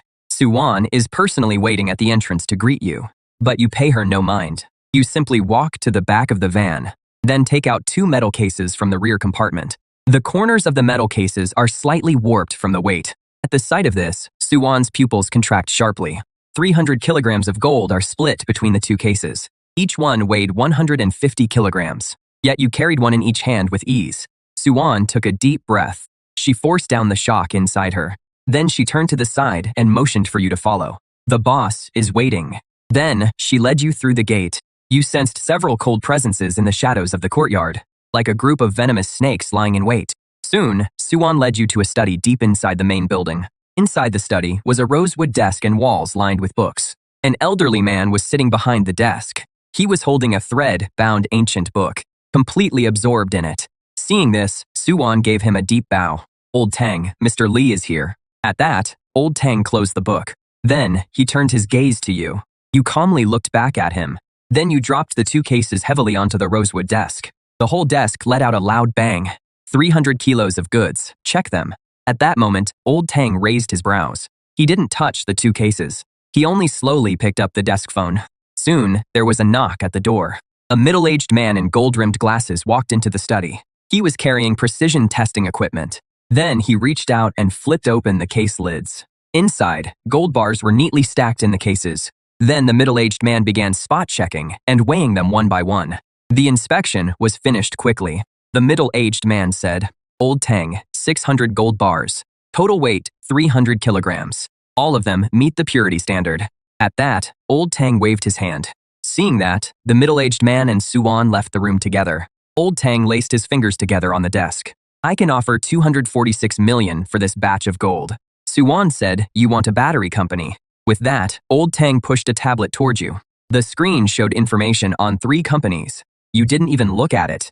"Just give me Yuansing Technology." In the next second, Old Tang's pupils suddenly shrank. Aside from its factory buildings and worn-out production lines, Yuansing Technology has no value left at all, and it is even out in the suburbs. That makes it clear. All you need is a legal front. Old Master Tang said nothing more. He picked up the phone and called the legal department directly. "Prepare the full equity transfer agreement for Yuansing Technology. Have the finance department form a project team immediately. Handle this batch of gold through the cleanest channels possible." The call ended. Several departments immediately kicked into high gear. In less than an hour, the contract documents were delivered. You took the pen and signed your name right away. Old Master Tang froze when he saw that. He hadn't expected you to sign it, without even revising a single clause. But you looked at Old Master Tang, your gaze calm and steady. "I'm now the owner of this company. I want a complete list of all current employees at Yuansing Technology, including their positions, salaries, and all reward and disciplinary records. Also, freeze all company accounts immediately. Seize all physical assets. Without my order, nothing is to leave. Send one final notice to everyone at the company. There will be an all-hands meeting at the suburban factory at 9 tomorrow morning. Anyone late or absent will be considered to have resigned voluntarily. I'll have people handle it as you instructed. The acquisition price for Yuansing Technology is 180 million. How do you plan to deal with the remaining gold?" At that moment, you handed over a sheet of paper. "I need 5 million in cash. Please hold on to the rest for me for now, Old Master Tang. Once I've dealt with the internal affairs, transfer it into the company's account." Old Master Tang looked at you with a knowing smile. He found you more unfathomable than ever. Soon after, Suwon pushed a cart into the study. 2 black cases sat on the cart. "Mr. Guo, here is the 5 million in cash you requested." You nodded. Then you stood up and gave Old Master Tang a slight nod. Then you picked up the cases and turned to leave the study. Before long, you arrived outside the main gate. You tossed the 2 cases onto the passenger seat, then started the truck and drove off. At that moment, inside the study, Suwon spoke to Old Master Tang. Are we really going to work closely with Mr. Guo? His background is far too mysterious, and his way of doing things is so overbearing it is almost heartless. The records show his past was completely ordinary, but in just the past few days, he suddenly gained unimaginable wealth. After hearing this, Old Master Tang slowly turned around. He spoke calmly. Destroy all the information we found. Leave nothing behind. Also, from now on, no one under us is allowed to investigate Mr. Guo in any way. Anyone who disobeys will be punished by family law. Also, if Mr. Guo needs anything, meet it at any cost. Hearing this, Suwon's eyes turned sharp. Understood. The next morning at 8:45, hundreds of employees had gathered in the workshop at Yuansing Technologies factory. Everyone kept whispering to one another, and every face was full of unease and speculation. Just then, the roar of an engine came closer and closer. At once, everyone's eyes turned toward the workshop entrance. You held a folder in your hand and walked straight into the crowd. As you looked around at them, the chatter stopped abruptly. Then you opened the folder in your hand and called over Yuansing Technologies' director. You have 10 minutes to pack up your personal belongings. Get out. As soon as the words fell, the entire workshop seemed to freeze. Shock instantly spread across the director's face. This is outrageous. Who the hell do you think you are, telling me to get out? Just then, the chief engineer stepped forward to plead for mercy. We may not have achieved commercialization yet, but we've already made breakthrough progress in materials and design. If you just give us a little more time and funding. To his surprise, you suddenly cut him off. Your project has been going on for 3 years, burning through the company's R-shed budget and government subsidies, for a total of 78 million. The battery sample you made doesn't even meet half the market standard. As for safety, it carries a severe risk of thermal runaway. Your technology is worthless. At that, the engineer could barely stay on his feet. You don't understand anything. You're destroying Yuansing.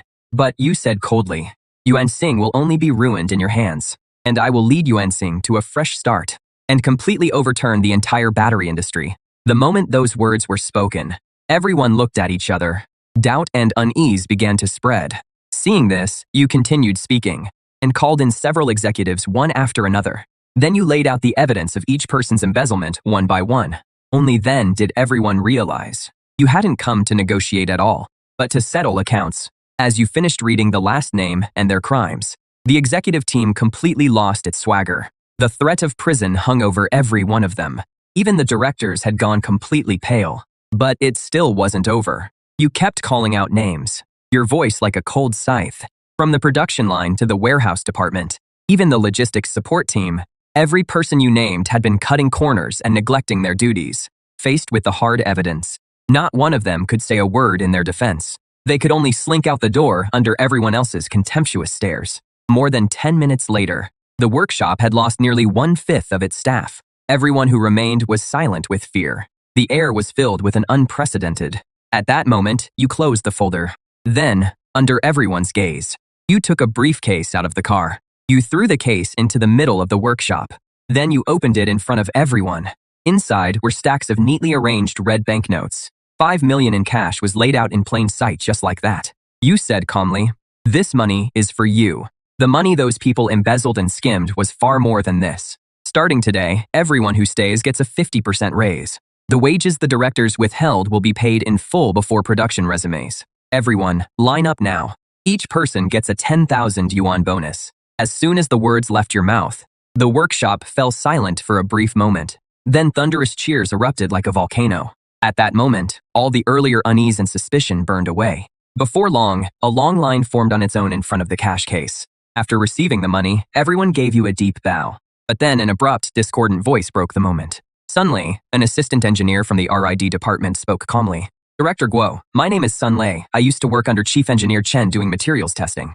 Now, the company's executive team has almost been completely cleared out. Even Chief Engineer Chen was fired. What are we supposed to produce next?" As soon as he said that, the whole room fell silent. Because a company without a production target can't keep operating. When that happens, everyone will be out of a job. At that thought, everyone's eyes turned to you. At that moment, you didn't give a long speech. You simply took out the Thor No. 7 battery. "This is the answer. Starting today, Yuansing technology will produce only this product. Its name is Yuansing number 1. The next second, Sunlei and several technicians crowded around. Their eyes were full of curiosity and scrutiny. Is this a prototype? Director Guo, may I ask what its key specs are? An energy density of 400 watt-hours per kilogram. A full cycle lifespan of 5,500 cycles. The moment those words were spoken, it was as if the air itself had frozen. Every technician there gasped. Sunlei almost shouted, "That is absolutely impossible. Those numbers violate the laws of physics. Even compared to the world's top experimental samples, that is pure fantasy." Faced with this tidal wave of doubt, this was exactly the reaction you wanted. Is there testing equipment in the workshop? Use your best equipment and your strictest standards to verify whether what I'm saying is true. Sunlei froze on the spot. He hadn't expected you to be so confident. Then, Sunlei suddenly shouted, "Everyone from technical and quality control, with me." Then, he strode forward, carefully taking the battery from your hand and cradling it in his palms. Then, he led the way, sprinting toward the lab on the second floor. Half an hour later, the inspection was complete. Sunlei came rushing downstairs like a madman. His hands trembled as he held several test reports. The test results are in energy density, 401.7 watt-hours per kilogram. Under high-intensity charge-discharge testing, capacity fade was only 0.3%, and it passed every safety test. As soon as he finished speaking, everyone stood there in stunned silence. At that moment, the block of metal before them seemed like a mountain of gold. After Sunlei made the announcement, he could no longer hold back the turmoil inside him. He walked up to you and gave you a deep bow. "From today on, if you tell us to go east, I absolutely won't go west." You then instructed the employee by the cash boxes. Finish handing out the money and keep a record of it. Everyone is to be at work on time at 9 tomorrow morning.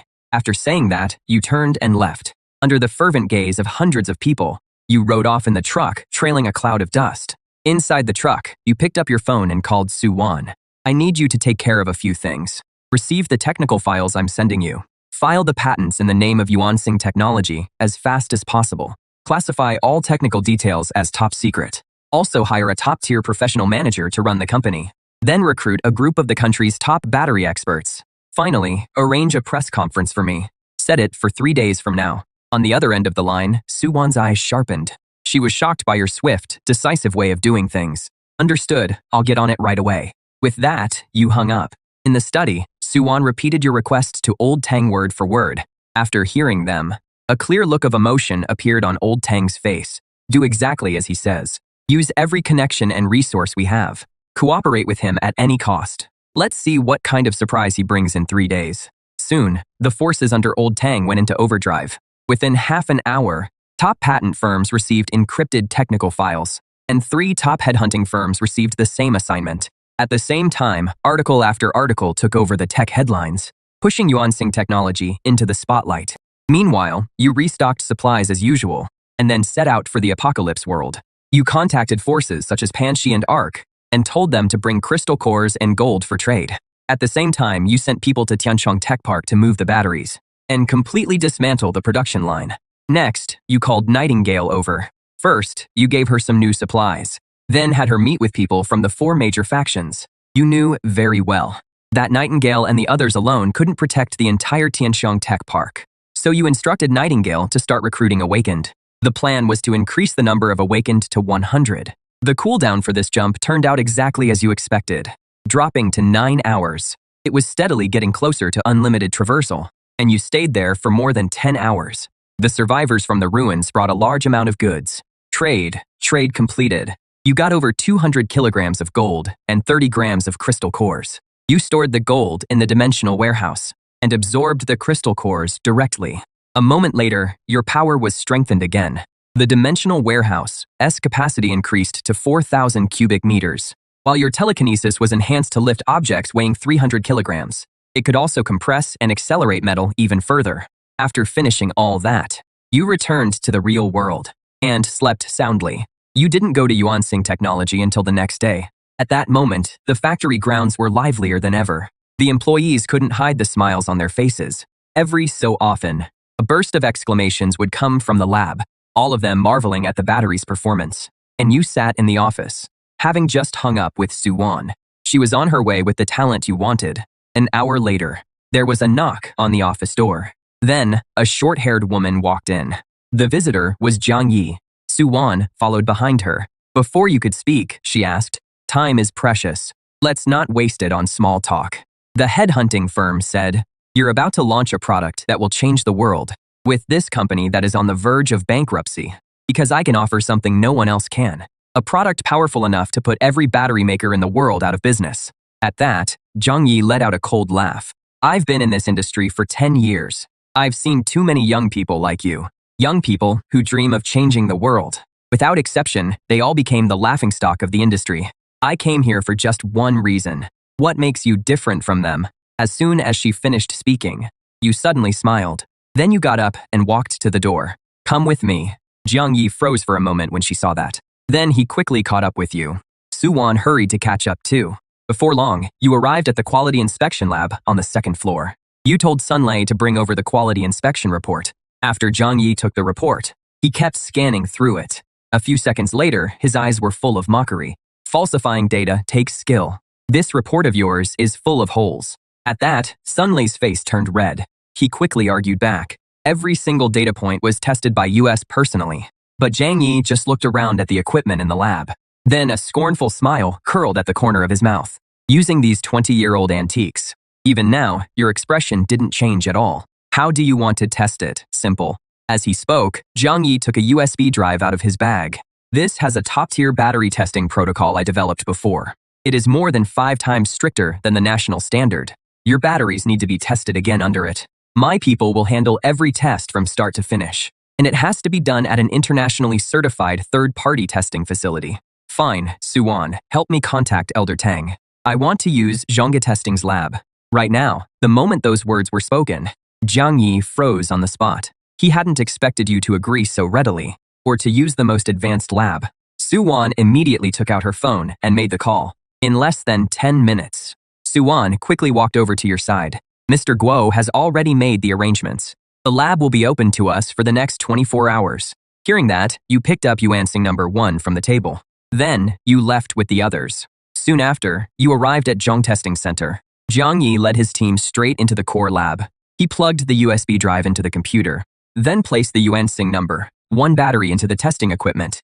A moment later, at Jiang Yi's command, the test officially began. One brutal test after another was carried out.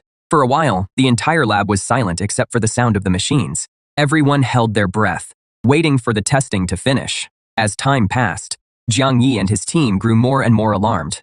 Yuansing number 1 performed flawlessly in every test. When the final test was completed, the steel needle pierced the battery, and all the readings on the screen were still as steady as ever.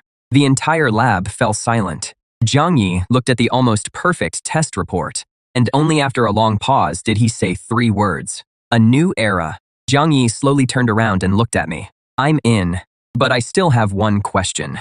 Can a product like this really be mass-produced? What about the cost?" That was the last bit of rational thinking he had as a professional manager. You didn't answer. You just took another USB drive from your pocket and handed it to him. "This contains the complete production process for Yuansing 1, as well as the production line upgrade plan. Your task is to move as fast as possible and turn the production line into one that can mass produce it. As for the production cost, it is only 10% higher than current mainstream batteries." The moment those words were spoken, Jiang Yi's mind went blank. He took the USB drive with trembling hands. He knew it held more than just electronic data. It was also a secret powerful enough to reshape the entire global industrial order. At that moment, Jiang Yi's eyes filled with resolve. "I understand. From this moment on, Sunlei will serve as Chief Technology Officer. Everyone, come back to the company with me right now. Within 2 days, I want all of you to memorize every part of these blueprints." However, at that moment, Jiang Yi seemed to think of something. He looked at you, slightly frowning. "Gudong, getting the materials needed for the production line upgrade will take a month. What are we supposed to show the media at the launch event the day after tomorrow? I'll take care of the core components. Put together a list of the matching parts and send it to me. I'll bring everything over by tomorrow at the latest. What you need to do is get the production line running before the launch event and produce the first finished unit." With that, you walked straight out of the lab. Hearing that, the others quickly got moving too. Half an hour later, inside Yuansing Technology's office, Sunlei handed you a materials list. You took the list and gave it a quick glance. then slipped it into your pocket. Wait for my word. After leaving just that one sentence behind, you turned and left. Not long after, you returned to the convenience store. Then, you immediately activated the shuttle. You returned to the post-apocalyptic world. You took out the walkie-talkie and started calling people over. In less than 20 minutes, 3 SUVs pulled up outside the convenience store. Bai Lu got out with Zhou Yuan and Wang Chongming. Boss Guo, I've brought them. You nodded at Bai Lu, then handed over the list. Go to the tech park and bring these items back. Everything on the list must be brought back exactly as listed, even if you have to dismantle the production line. At those words, Zhou Yuan and Wang Chongming's hearts clenched, but neither of them dared object. We guarantee we'll complete the mission. A moment later, the convoy set off and sped toward the tech park. You picked up the walkie-talkie and switched it to the public channel.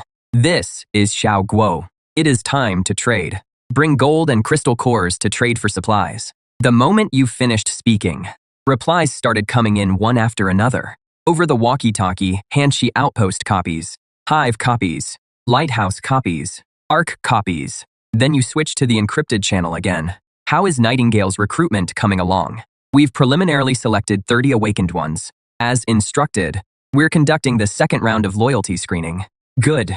I don't keep useless people or ungrateful traders. As long as they're willing to work, they can have as many supplies as they need. Understood. Within 3 days, Nightingale's full roster will be delivered to you. Hearing this, you set down the walkie-talkie and waited. In less than an hour, the roar of engines rose at the same time from all 4 directions of the ruins. Vehicles from the 4 major factions pulled up in front of the convenience store. Scorpion took the lead. He set down 2 heavy metal cases. Boss Guo, this is all of Panrock's stock from this whole period. The Hornets were next, followed by the Arc and Lighthouse factions. Before long, the metal cases were opened, and the gold bars and crystal cores were counted out one by one. You casually put them into your dimensional storage. Meanwhile, the 4 major factions took turns lining up to collect the various supplies they had ordered. Box after box of supplies was carried off by the 4 major factions. There were cigarettes, liquor, rice, and meat, as well as all kinds of medicine. There were even walkie-talkies and drones. With the supplies you provided, the quality of life for the 4 major factions and the awakened gradually improved. The trade went very smoothly. In total, you gained nearly 300 kilograms of gold, as well as 42 grams of crystal cores. Soon, the square fell silent again. You immediately absorbed all the crystal cores. As a cool surge of energy flowed into your body, you could clearly feel your mental field rapidly expanding. Both the precision and strength of your telekinetic control were multiplying. At that moment, your telekinesis limit easily broke through 400 kilograms. The space inside your dimensional storage also expanded to 5,000 cubic meters. Just then, the sound of an engine came from outside. Bai Lu, Zhou Yan, and the others parked the vehicle in front of the convenience store. The back was loaded with all kinds of precision parts. Bai Lu walked to the door and said, Boss Guo, all the core components and materials on the list are here, exactly as requested. Hearing that, you stood up. Good. At that moment, the Yuansing Tech Factory complex was brightly lit. The workshop was a noisy mess, with the sound of metal cutting ringing out non-stop. Jiang Yi stood on the second floor platform, looking down at the busy scene below. His eyes were bloodshot, but he still gave clear, decisive orders. Under his relentless pressure, the entire technical team was running like wound-up machines past their limits. Just then, a low engine roar sounded. You drove the truck to a stop at the workshop entrance. At that moment, countless eyes turned to you. You stepped down from the driver's seat and then walked to the back of the truck. You pulled open the heavy cargo doors. The next second, the compartment was revealed to be packed full of parts. Seeing this, Sun Lei scrambled over. The nearby technicians rushed in, too. Everyone moved the parts as fast as they could. Jiang Yi walked up to you without saying a word. He just looked at you deeply. Then he suddenly turned and shouted to the technical team. Sun Lei, take your team and start installing the core drive shaft. Team 2, start pre-calibrating the high-precision sensor array. Team 3, place all the alloy components in the welding stations in order. Before daybreak, I want this production line up and running. The next second, a thunderous response rang out. It made the whole workshop hum. Right after that, the workers quickly got to work. The production line that had been nothing but an empty frame was visibly being filled with precision parts. Time flew by amid the roar of machinery. When the first pale light appeared in the eastern sky, Sun Lei personally tightened the last high-strength bolt. At that point, the entire production line was fully built. Zhang Yi walked up to the main control console of the production line. He pressed the start button. At once, a low electrical hum spread through the workshop. The whole production line was like a steel beast being awakened. Hundreds of indicator lights came on one after another. Everyone's attention was drawn to it, with all the instruments working together efficiently and precisely. The entire process ran smoothly. Just as it reached the final step, a shrill alarm suddenly went off. Warning: internal pressure is abnormal and has exceeded the safety threshold. Hearing that, Zhang Yi's expression changed. He lunged to the control console in a single stride. What is going on? Sunlei also stepped forward. His hands kept moving over the controls. He spoke with a tremor in his voice. It is the reaction at the moment the passivation film forms. The peak is far beyond expectations. The material is too aggressive. The energy released in that instant is too high. I'm afraid the casing won't hold. At those words, everyone's heart sank. They all believed failure was inevitable. But then the pressure curve dropped rapidly and stabilized within the safe range. The piercing alarm stopped abruptly as well. At that moment, Sunlei stared blankly at the screen. Voyager 1 withstood the energy impact purely through its own structure. The deformation rate of its alloy casing was 0. Then, he suddenly turned to look toward the production line. We did it. As soon as he said that, a Voyager 1 unit slowly appeared at the end of the production line. The next second, thunderous cheers broke out. We did it. We really made it. Several veteran workers who had been up all night shouted excitedly. Even Zhang Yi couldn't stop trembling. He stepped forward and cradled the battery in his hands. Then, he raised it high toward the crowd. We did it. Meanwhile, you leaned against a car door in the distance, with a faint smile on your face. A moment later, the cheering started to die down. Zhang Yi's eyes turned sharp again. There are less than 27 hours left until the launch event. I'll put together a complete event rundown and speech draft. Everyone, disperse now and get some rest. Everyone meet at 4 this afternoon. We'll do the final briefing before the launch event. After saying that, Zhang Yi handed the battery to you. You took the battery and handed it straight to Suwan, telling her to keep it safe. Soon, the entire factory fell silent again, and Zhang Yi began going over the steps for the launch event. I suggest dividing the launch event into 3 parts. First, we'll present the data using that report from the Zhongkesting Center. Second, we'll do a live test with the actual product. Third, we'll announce future production plans and preliminary cooperation intentions. Just then, Suwan's phone suddenly rang. She picked it up and looked at the screen. Her face instantly filled with shock. President Zhang, Director Guo. Look at this. With that, Suwan handed over her phone. There was a financial news alert on the screen.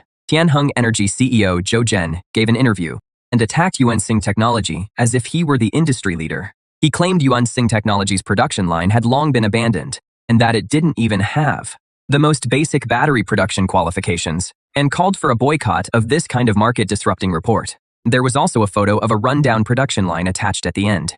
At the sight of it, the atmosphere in the workshop instantly turned ice cold. But to everyone's surprise, Zhang Yi suddenly laughed. He stood up and walked over to the production line. Director Gi Yu, I'd like to request a change to the launch event plan. Tomorrow's launch event won't include any product presentation. We'll set up cameras throughout the entire workshop.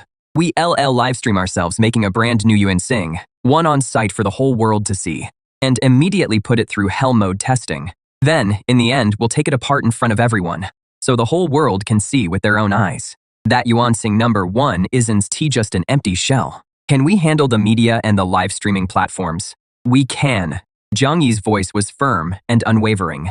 You nodded at his words. Then you pulled your phone out of your pocket and called Tianheng Energy headquarters. Send them an invitation and tell them the seat in the dead center of the front row at the launch event is being saved for him.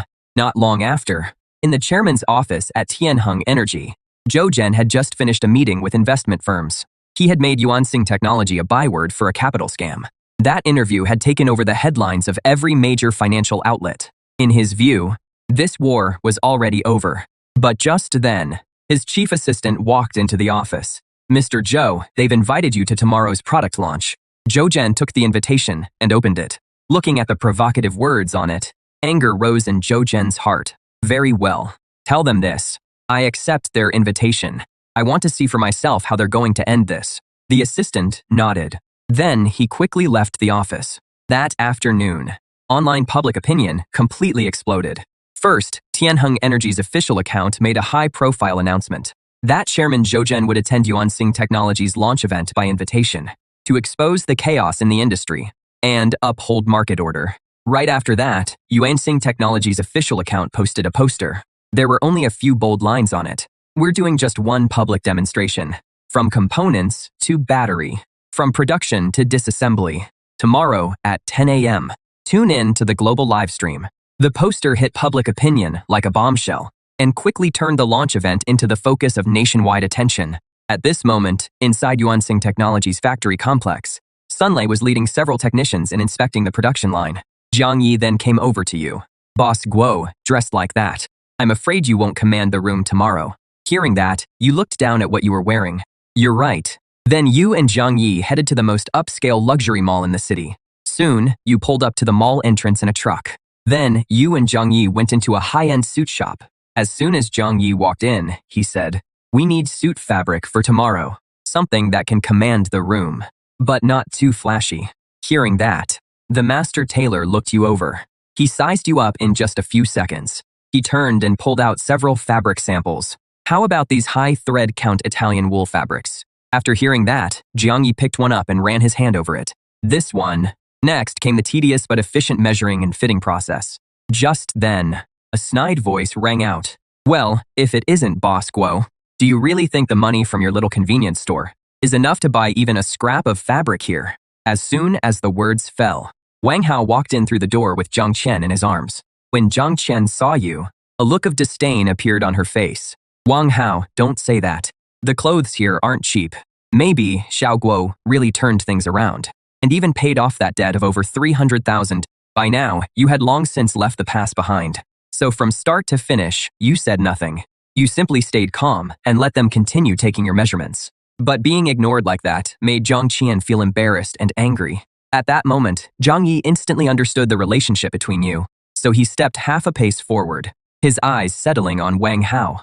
"Your father is the president of Hongda Construction under Tianheng Energy, right?" "That is right. At least you've got a good eye."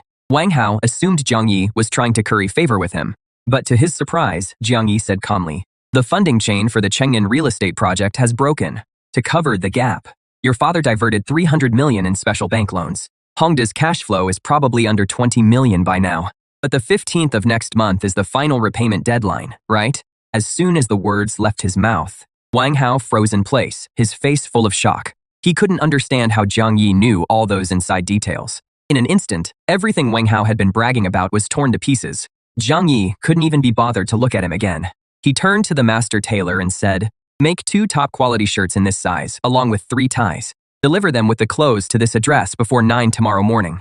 After saying that, he took a business card out of his bag and set it on the counter. The 4 words, "Yuansing Technology," on the card caught Wang Hao's eye. In an instant, all the recent news stories came together in his mind.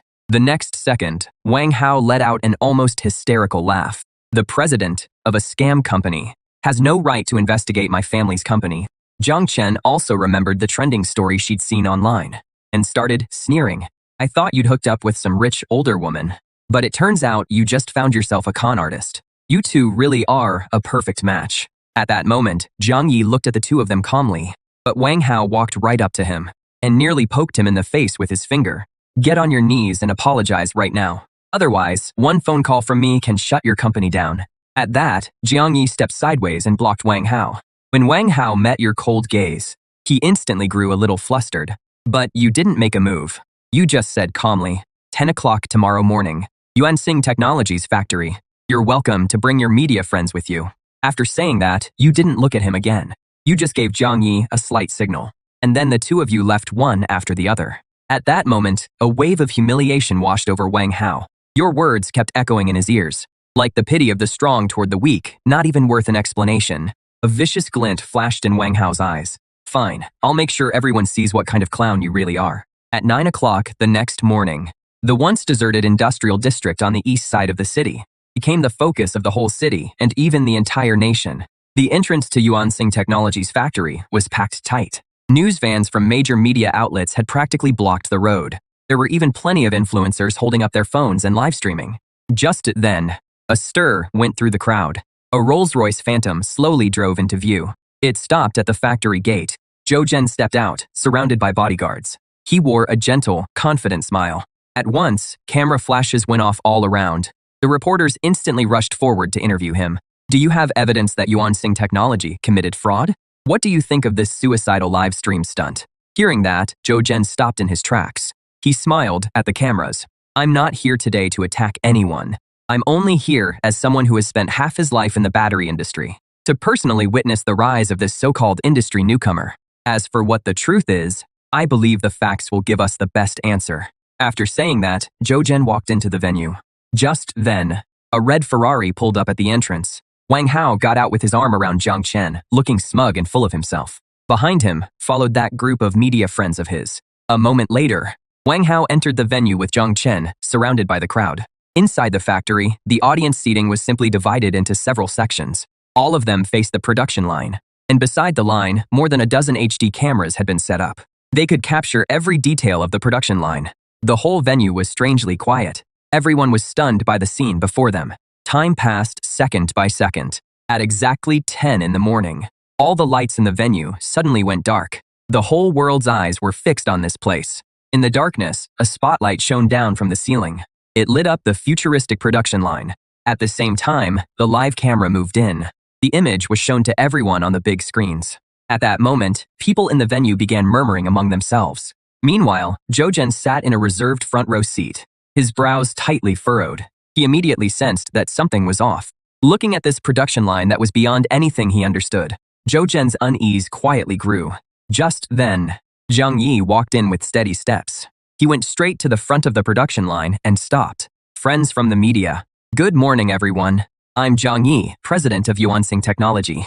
Today, we will show you, starting with the most basic raw materials, how a Yuansing number 1 battery is made. Next, please welcome our chairman, Mr. Xiao Guo. As soon as he finished speaking, your figure appeared before everyone. You were wearing a custom-made suit, your eyes calm as still water. Then, you casually walked over to the production line control panel and lightly leaned against it. Welcome everyone to today's launch event. Just as Zhang Yi said, today we're here to do just one thing, live production. With that, you press the button on the control panel. The next second, the entire silent production line came to life. Hundreds of indicator lights lit up one by one. At the same time, the robotic arms slowly rose into standby mode. At the same time, the electronic screen lit up and split into several sections. The main screen showed a close-up of workstation number 1 on the production line. On camera, a variety of basic raw materials were laid out. Then, Zhang Yi began introducing each raw material, from silicon dioxide to graphite powder. Seeing this, Zhou Zhen openly sneered. What a joke. Are you trying to stall for time like this? Wang Hao was laughing so hard he was doubled over. Is this a lesson for middle schoolers? The live stream was also flooded with mocking comments. But just then, the production line suddenly started up. The robotic arms picked up measured amounts of raw materials and fed them into the fully enclosed furnace. On the screen, the temperature readings inside the equipment shot up instantly. At the same time, Zhang Yi explained calmly, using our proprietary plasma bombardment technology, we can break the raw materials down to the atomic level and remove all impurities, yielding pure silicon, lithium, and carbon.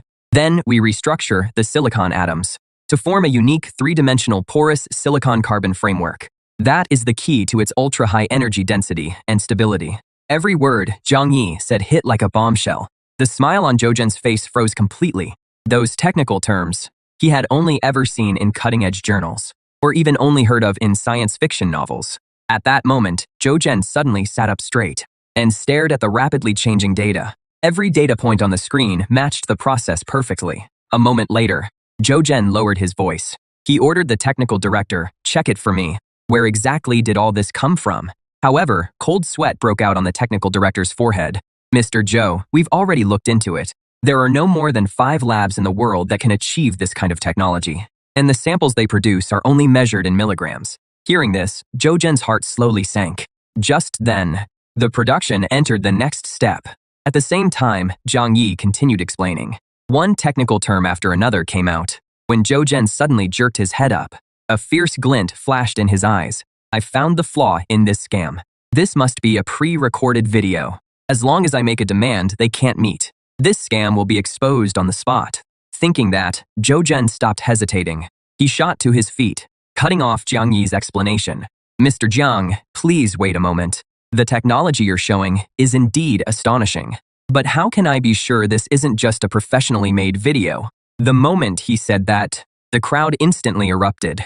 People immediately began voicing their doubts. At that moment, the sneer on Jojin's lips grew deeper. I demand that this video be stopped immediately, and that any member of the media here be chosen at random to use our camera to film the production line live and project the footage onto the big screen. If you can do that, I'll apologize to you in front of the whole world. When he finished speaking, the entire factory fell silent. Everyone's eyes were fixed on you and Jiang Yi. Hearing this, Wang Hao trembled with excitement. They definitely won't dare. I told you they were a bunch of frauds. Time passed, second by second. At last, you slowly straightened up, then stepped to the very front of the stage. Yes, your answer struck like a thunderclap in everyone's mind. Even the smile on Jojin's face instantly froze, but he still forced down the shock in his heart.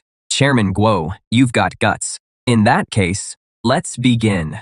With that, Jojin sent out the company's chief cameraman. Jiang Yi then turned to the staff and gestured to them. Soon, a staff member came up carrying a data cable. Then, Jiang Yi said, "This is a backup port. It can connect directly to the big screen. Mr. Zhou, please go ahead." Hearing that, Jojin clenched his jaw. He walked over to the cameraman himself. He connected the data cable. Then he told the cameraman to point the camera at the ultrasonic fusion device. Jojin shouted, "I want you to repeat this step right now. I want the inside of this machine filmed the whole time." This demand was even harsher than before. But your response once again went beyond everyone's expectations. No problem. But from down there, I'm afraid you won't be able to see it clearly. Why don't you and the cameraman come up on stage yourselves and verify every step up close? As soon as you said that, the entire venue was completely stunned. Jojin's mind went blank. Going on stage meant he would become the challenger and examine all of this under the eyes of the whole world. If all of this was real, he would become the biggest joke of the century. But if he refused, it would be the same as admitting he had a guilty conscience. At that thought, Jojin took a deep breath. Then, he stepped onto the stage. The cameraman stayed close behind him. Seeing this, you said nothing else. You simply turned, walked back to the control console, and pressed the button. The next second, the production line started up. The material fusion process began. The cameraman quickly pressed the camera against the machine. At that moment, the big screen showed the camera's live feed. 2 streams of differently colored powder were injected in. Then they began spinning at high speed like a nebula. Under an invisible force, they were pulled apart and torn to pieces. They turned into 2 dense clouds of mist. Then, guided by a strange force field, they blended and fused together flawlessly. The whole process had the surreal beauty of a sci-fi movie. At the same time, the real-time data showed that every indicator had reached perfect values. Soon, the process was over. At that moment, Jojin's whole body was trembling. His face was full of fear. This can't be real. This has to be a hallucination. Just then, you spoke calmly. "Mr. Zhou, did you see it clearly? Want to do that again? Put your face up there and get slapped again." At those words, Jojin's vision went dark, and he nearly fainted on the spot. Below the stage, Tianheng Energy's executive team was already in complete chaos. They knew Tianheng Energy was completely finished today. Meanwhile, on the big screen, the camera switched and battery production continued. More futuristic-looking equipment started up one after another. Every step of the process kept stunning viewers around the world. Just then, a financial reporter screamed while holding up her phone. Tianheng Energy's stock hit the circuit breaker 3 minutes after the market opened. All related stocks have crashed across the board too. The moment those words came out, no one paid any more attention to the production line. Everyone quickly pulled out their phones to check the market. Wang Hao sat there in a daze. His phone kept ringing. When he answered, his father's furious voice came through. "What have you done? The stock has crashed. The company's finished. Why did you have to provoke Bosky?" Before he could finish, Wang Hao's hand dropped limply. Amid the chaos, Jiang Yi's voice rang out again. From a single grain of sand to a complete yuansing number, 1 battery. The entire process took 15 minutes and 23 seconds. That concludes today's live stream. After saying that, he gave a slight bow to the audience. Then he turned and walked toward you. Seeing this, you straightened up. Without glancing at the audience, under everyone's gaze, you walked backstage with Jiang Yi.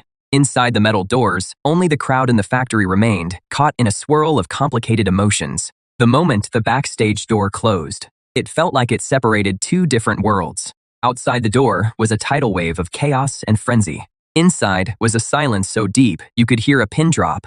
Jiang Yi let out a long breath. It is over. No, it is not over. This is only the beginning. At that, Jiang Yi gave a bitter smile and shook his head. Before he could speak, the phone started vibrating like crazy the next second. Jiang Yi picked up his phone and looked at it. The screen was packed with missed calls and message alerts. Countless world-famous electronics brands were scrambling to partner with us. Seeing this, Jiang Yi forced down the excitement in his heart. We did it. The whole world wants our batteries. We should expand production right away and move into every industry that needs energy. But your face stayed calm and unreadable. How many batteries can that production line make in a day? Compared to those giants with orders worth hundreds of millions, our production capacity is as tiny as a speck of dust. Once we can't meet market expectations, this momentum we're seeing today will tear us apart sooner or later. Hearing that, Jiang Yi's expression turned serious. Then, what should we do? At that moment, you walked up to him and held up one finger. Focus all our resources and break through in one area first. With the same production capacity, new energy vehicles can bring in dozens of times more profit from battery sales. At the same time, we need to make everyone understand that only the most high-end cars are worthy of using Yuansing number 1. Jiang Yi instantly understood your strategy, but he still felt a sense of helplessness. Building a new production line would take at least a year, even at the fastest. We can't afford to wait. Who said I was going to build one myself? Isn't there a ready-made solution right in front of us? I want you to buy Tianheng Energy's production plant. At that moment, Jiang Yi's mind went blank. He instinctively objected. Even though Tianheng Energy's stock hit the circuit breaker, it still hasn't officially declared bankruptcy. Even if it does go bankrupt, it still has to go through a long liquidation process. That process would take at least half a year to a year. To finish, we don't need to wait. Tianheng Energy is backed by an astronomical amount of bank loans. Now that it is collapsed, the ones most afraid are the banks that lent it the money. No matter who takes over Tianheng's mess next, those banks will be more than willing. Hearing this, Jiang Yi started breathing faster. I'll contact the bank that gave Tianheng its biggest loan right now. With that, Jiang Yi didn't hesitate anymore. He walked over to the desk and started looking up the relevant information. Meanwhile, the chairman's office at Tianheng Energy was a complete mess. The floor was covered with countless torn-up documents, and Zhou Zhen was slumped on the couch in a daze. He still couldn't figure out where that production equipment had come from. Suddenly, the secure phone on the desk let out a shrill ring. It was the direct line to President Li Wen of the bank's top executives. When Zhou Zhen heard it, his whole body jerked. He struggled to his feet and answered the phone. A cold male voice came from the other end. Mr. Zhou, your company's stock price is showing abnormal fluctuations. It has already triggered the forced liquidation and asset collateral clauses. You are now required to repay loans totaling 7.2 billion immediately. Tianheng Energy is worthless now. Hearing this, Zhou Zhen felt a chill run through his whole body. He knew the other person was telling the truth. But after a few seconds of silence, the person on the other end spoke again. However, just half an hour ago, Yuansing Technology called. They are willing to buy all your assets in Chengnan Industrial Park as a package, including the factory buildings, equipment, and land use rights. Hearing that, Zhou Zhen's vision went black. A wave of humiliation and rage crushed what little reason he had left. Not even in his dreams. He roared, I'd rather burn the whole factory to the ground than hand it over. Zhou Zhen's hoarse, exhausted roar echoed through the office. But a cold reply came from the other end of the line. The industrial park in Chengnan is the core pledged asset. The bank has the right to dispose of the collateral unilaterally. We're only informing you. Otherwise, you'll lose everything, and you'll never have a chance to recover. As soon as those words were spoken, the call was disconnected. Only Zhou Zhen was left standing there in a daze. Meanwhile, at Yuansing Technology's office, Jiang Yi had just finished his call with President Li. She looked at you and said, the bank has already agreed to the acquisition. They'll start putting pressure on Zhou Zhen right away. You didn't turn around. You just replied calmly, handle the rest yourself. From now on, you can make the call on small matters like this. Hearing this, Jiang Yi froze in place. He was extremely shocked, but he still forced down the turmoil in his heart. Understood, I'll take care of every detail. After nodding, you headed for the production floor. The atmosphere in the workshop was electric. All the employees were excitedly talking about it. You slowly walk up to the crowd. The next moment, everyone turns to look at you at once. After looking around, you speak calmly. Everyone's worked hard these past few days. Today's launch event was a great success. I won't let down anyone who trusts me. Starting this month, all employee salaries will be increased by 100%. As soon as you finish speaking, the entire workshop falls silent. The silence lasts for several seconds. Then thunderous cheers erupt. You pay no attention to the employees' celebration. You just wave Sunlei over. Then you turn and walk into the private office next door. Seeing this, Sunlei quickly follows. Inside the control room, you say, Tianheng Energy's industrial park in the south of the city will soon be ours. I need you and your team to set up a special task force immediately. Based on the technology and Tianheng's existing production lines, come up with a retrofit plan that is the fastest and most cost-effective. Sunlei's breathing catches when he hears this. He didn't expect Tianheng Energy's business to be about to be acquired by you, but he quickly calms down. But Tianheng's production lines simply can manufacture Yuansing 1, and retrofitting them will take a lot of time. But you shake your head. We'll voluntarily give up part of our proprietary technology. We'll use the existing equipment to produce a scaled-back version of the Yuansing battery. Its performance would still be enough to outperform every lithium battery on the market.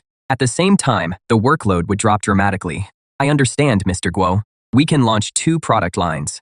Our own production will supply the highest-end automotive and aerospace sectors, while Tianheng's output will be used to capture the end-user market. Within 2 days, I'll finish the preliminary proposal report. With that, Sunlei immediately turns and leaves. Not long after, Jiang Yi pushes open the door to the control room. He hands the tablet to you. The bank has approved our acquisition offer, and it has started asset preservation procedures for Tianheng Energy. They accepted almost all of our terms, but you only give it a quick glance. I told you before, you have full authority over these matters. I just discussed a plan with Sunlei. Follow up on it. If there is nothing else, I'll get going. Text me if anything comes up. After that, you got up and left. Now you need to buy supplies, and then go back to Apocalypse era and keep digging. Half an hour later, you arrived at the global storage wholesale market. It was one of the biggest supply distribution hubs in the whole city. After looking around, you walked straight into the market management office. Hello, I need to buy a batch of supplies. After saying that, you took out a sheet of paper and set it on the desk. The manager casually picked up the list and gave it a quick look. The next second, his expression froze. 500 tons each of premium rice and flour. 100 tons each of frozen pork, beef, and lamb. Sir, are you sure this isn't a mistake? You said nothing. You just showed him your bank balance. As soon as he saw it, the manager immediately put on a flattering smile. Please wait a moment, sir. I'll coordinate it right away. I guarantee I'll get everything ready as fast as possible. Over the next few hours, the entire wholesale market got busy. Countless forklifts and laborers were mobilized. Bag after bag of rice and box after box of frozen meat were moved out of the warehouses. Then they were loaded onto more than a dozen huge container trucks. At that point, using quality inspection as an excuse, you rented a temporary transfer warehouse behind the market. Soon, one fully loaded truck after another drove into the warehouse. The goods on the list quickly piled up into mountains. Before long, everything had been delivered. You paid without hesitation. This made the manager even more enthusiastic. He even said that if you came to him again, he'd give you the best possible discount. Not long after, you sent everyone away. Then you stood in front of the mountain of rice sacks and gave a light wave of your hand. The next second, the small mountain of supplies vanished into thin air. They appeared intact inside the dimensional warehouse. The whole process was quiet and efficient. Besides that, you also bought tons of oil, salt, and sugar, along with wall-like stacks of canned food, compressed biscuits, and instant noodles, as well as countless medicines and medical equipment. On top of that, you also ordered more than 100 barrels of gasoline and diesel. You saw that the dimensional space still had 1/10 of its capacity left, so you immediately drove to a large hardware and building materials market to buy all kinds of industrial materials, including several CNC machine tools and 3D printing equipment. When the dimensional warehouse was completely packed full, you drove the truck back to the convenience store. That familiar feeling of weightlessness hit you again. The world in front of you began to twist and fold. The next second, you arrived in the apocalyptic world. You quietly adjusted to the sensory shock of the transition. A moment later, you picked up the walkie-talkie.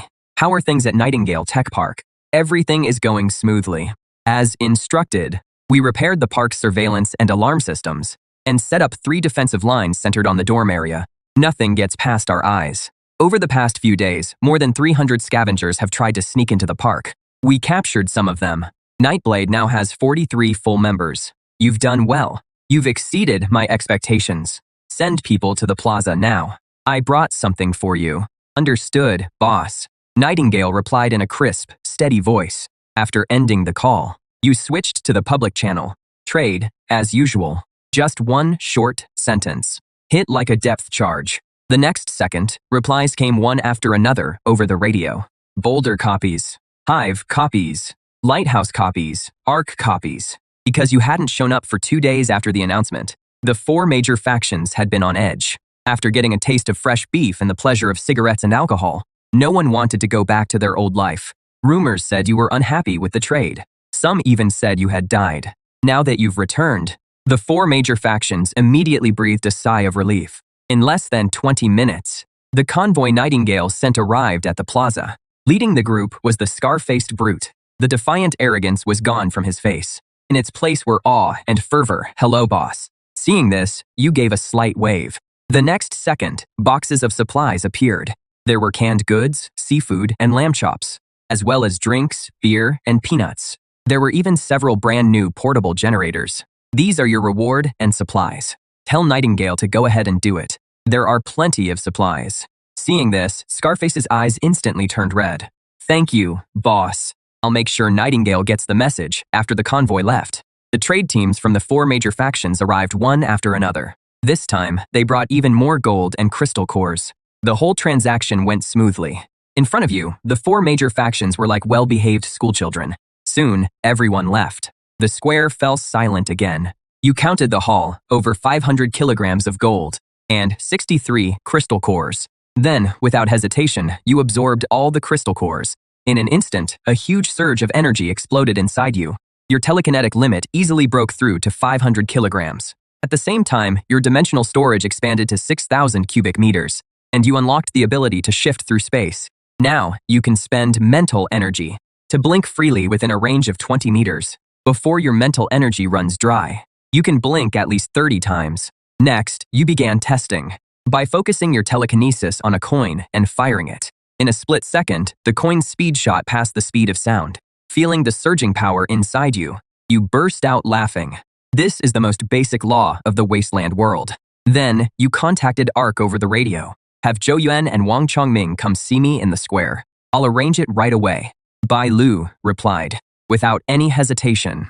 The Ark convoy soon arrived at the square. Several fully armed soldiers escorted Zhou Yuan and Wang Chongming. The two quickly stepped forward. A moment later, they arrived at the entrance of the convenience store. I need more parts. Where else can I get them? Hearing this, Wang Chongming took a deep breath. There are 3 production bases, but the situation is very grim. The first is in the heavy industrial district in the north of the city. That is one of the areas with the highest concentration of zombies. The second is at the logistics transfer port in the western suburbs. That area used to have an extremely dense population, but now it has become a dead city. As for the third one, it is very far away. With the current traffic conditions, it'll be hard to get there. Aside from the Thor number 7 battery, what other technology does Tenshang Company have? At that moment, Wang Chongming and Zhou Yuan exchanged a glance. Then, Wang Chongming spoke. Thor number 8. Its energy density is 3 times that of number 7, and it can deliver instant overload output. It was developed specifically for certain special equipment, but its core materials are extremely rare, and the manufacturing process is extremely complex, which drives the cost too high. The company only kept 1 production line at the West Suburb Logistics Port Base. Hearing that, you fell silent, and the mood grew a little heavy. Just then, Zhou Yuan suddenly said excitedly, Tianxiang Company is more than just a battery supplier. Before the disaster, the company poured huge investment into launching the Pioneer project. The project's final product was Pioneer 1. It was meant for construction and mining. It stands about 6 meters tall. Fully electric, it can carry up to 6 Thor number 8 batteries. On a full charge, it can handle 72 hours of high-intensity operation. Hearing this, you fell into thought. Even if this thing wasn't built for combat, with a few modifications, it could still become a true weapon of war. Thinking of that, you immediately asked. And after talking it through, you learned more. Pioneer's main R&D base is in Haizhou City, 200 kilometers away. There are 3 Pioneer prototypes at the base, along with parts for 10 more units and 1 production line. But the trip there is long and extremely dangerous. Your heart started racing uncontrollably. The impact Pioneer would cause would be 100 times greater than the Thor number 7 battery. You had to get Pioneer. Soon, you calmed down. You can go back now. Then you turned and walked back into the convenience store and slowly pulled down the rolling shutter, cutting off everything outside. Before long, the sound of an armored vehicle engine rang out across the square. Then, the sound gradually faded into the distance. Inside the convenience store, you sat in a chair and started brainstorming. Going there alone was far too risky, and the Nightblade squad doesn't have enough people. The 4 major factions have complicated personnel makeups. Their equipment quality is all over the place. There is no way they could make a long journey. Right now, they can barely even break into the logistics port in the western suburbs. You need thousands of people, a well-equipped army with strong resolve, and that takes a huge amount of supplies behind it, as well as a secure rear base. You need to make the convenience store the center and start major construction. Build a well-fortified base, then gradually expand outward. Dig every valuable thing out of the ruins of the apocalypse. Once the initial plan took shape, you immediately picked up the walkie-talkie and contacted Nightingale. I have a new plan. Build a base centered around the convenience store plaza. I need manpower. I want anyone who has worked in construction or industrial trades. Your job is to find those people.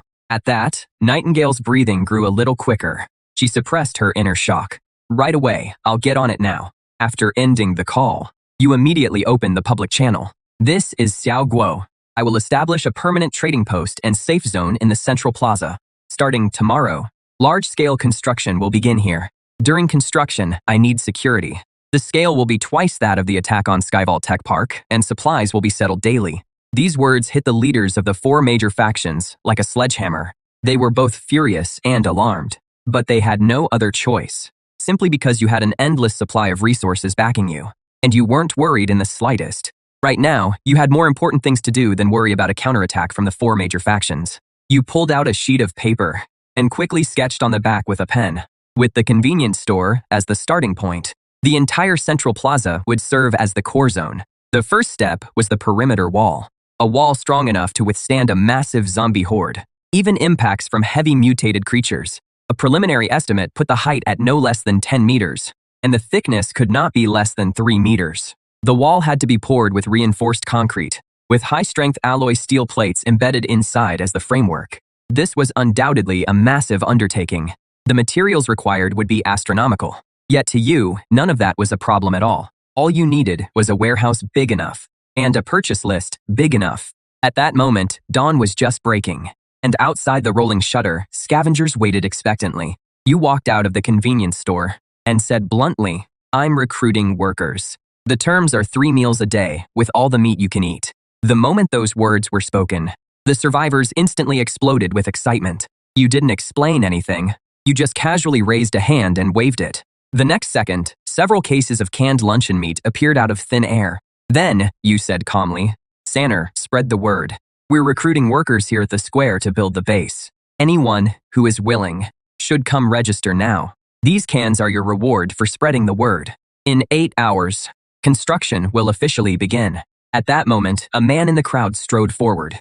He grabbed a can and headed toward the depths of the ruins. "I'm going to tell my family the good news."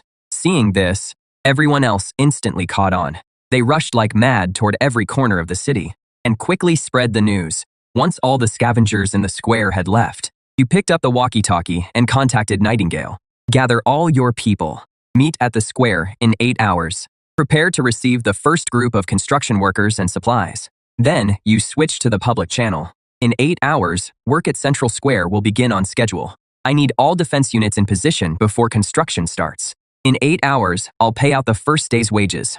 With that, you shut off the comms, without even waiting for a reply. Then, you pulled down the rolling shutter and traveled through again. After the familiar feeling of weightlessness, you returned to the real world once again. Right now, countless supplies were waiting to be purchased, so you immediately thought of Boss Tang. Then, you took out your phone and called Su Wan. "I have a shipment here, 800 kilograms in total. I need to report it to Elder Tang right away." Su Wan's voice trembled with shock. Soon, Elder Tang took the call. "Mr. Guo, the price can stay the same as last time. But, besides cash, I need a few other things too. The more cement and rebar, the better. And construction equipment like excavators and bulldozers, as long as they work." As soon as he finished speaking, Elder Tang fell silent for a long time. After a moment, he finally spoke. You're asking for a lot of material. To get it all together at once will take some time. Hearing that, you replied with a faint smile. For anyone else, that would be a problem. But I believe for you, Elder Tang, that is not a problem.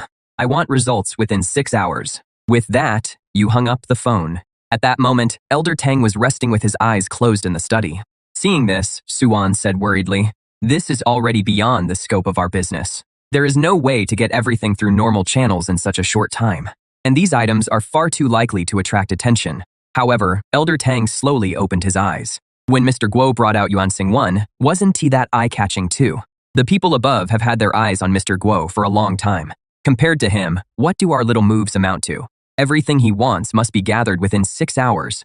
We can raise the price, but the goods must be delivered right away. I'll get on it right away. She knew Elder Tang had already made up his mind. This was a huge gamble. The stake was the Tang family's fate for the next several decades. Meanwhile, you went to the global storage wholesale market again. When the manager saw you, his face instantly broke into a flattering smile. Boss Gi, you're here. You said nothing in response. You simply took out a list and handed it over. The manager took the list with both hands. The next second, his eyes nearly popped out in shock. The amount of supplies was more than 3 times what it was last time. On top of that, there were 1,000 sets each of sight gear like tents and hard hats. At that moment, even the manager's hand holding the list was trembling. Yet your tone remained completely calm. Prepare the goods according to the list. Money is not an issue. Understood. Understood. I'll take care of it right away. After that, the manager didn't dare ask another question. He grabbed the list and rushed straight to the warehouse area. The entire wholesale market once again kicked into overdrive. And you rented the same transfer warehouse as last time.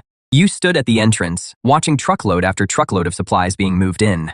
Not long after, when the last crate of supplies was stored in the dimensional warehouse, Suwan sent a message. Everything is in place. It is parked at the abandoned industrial park on the east side of the city. The handoff can happen at any time.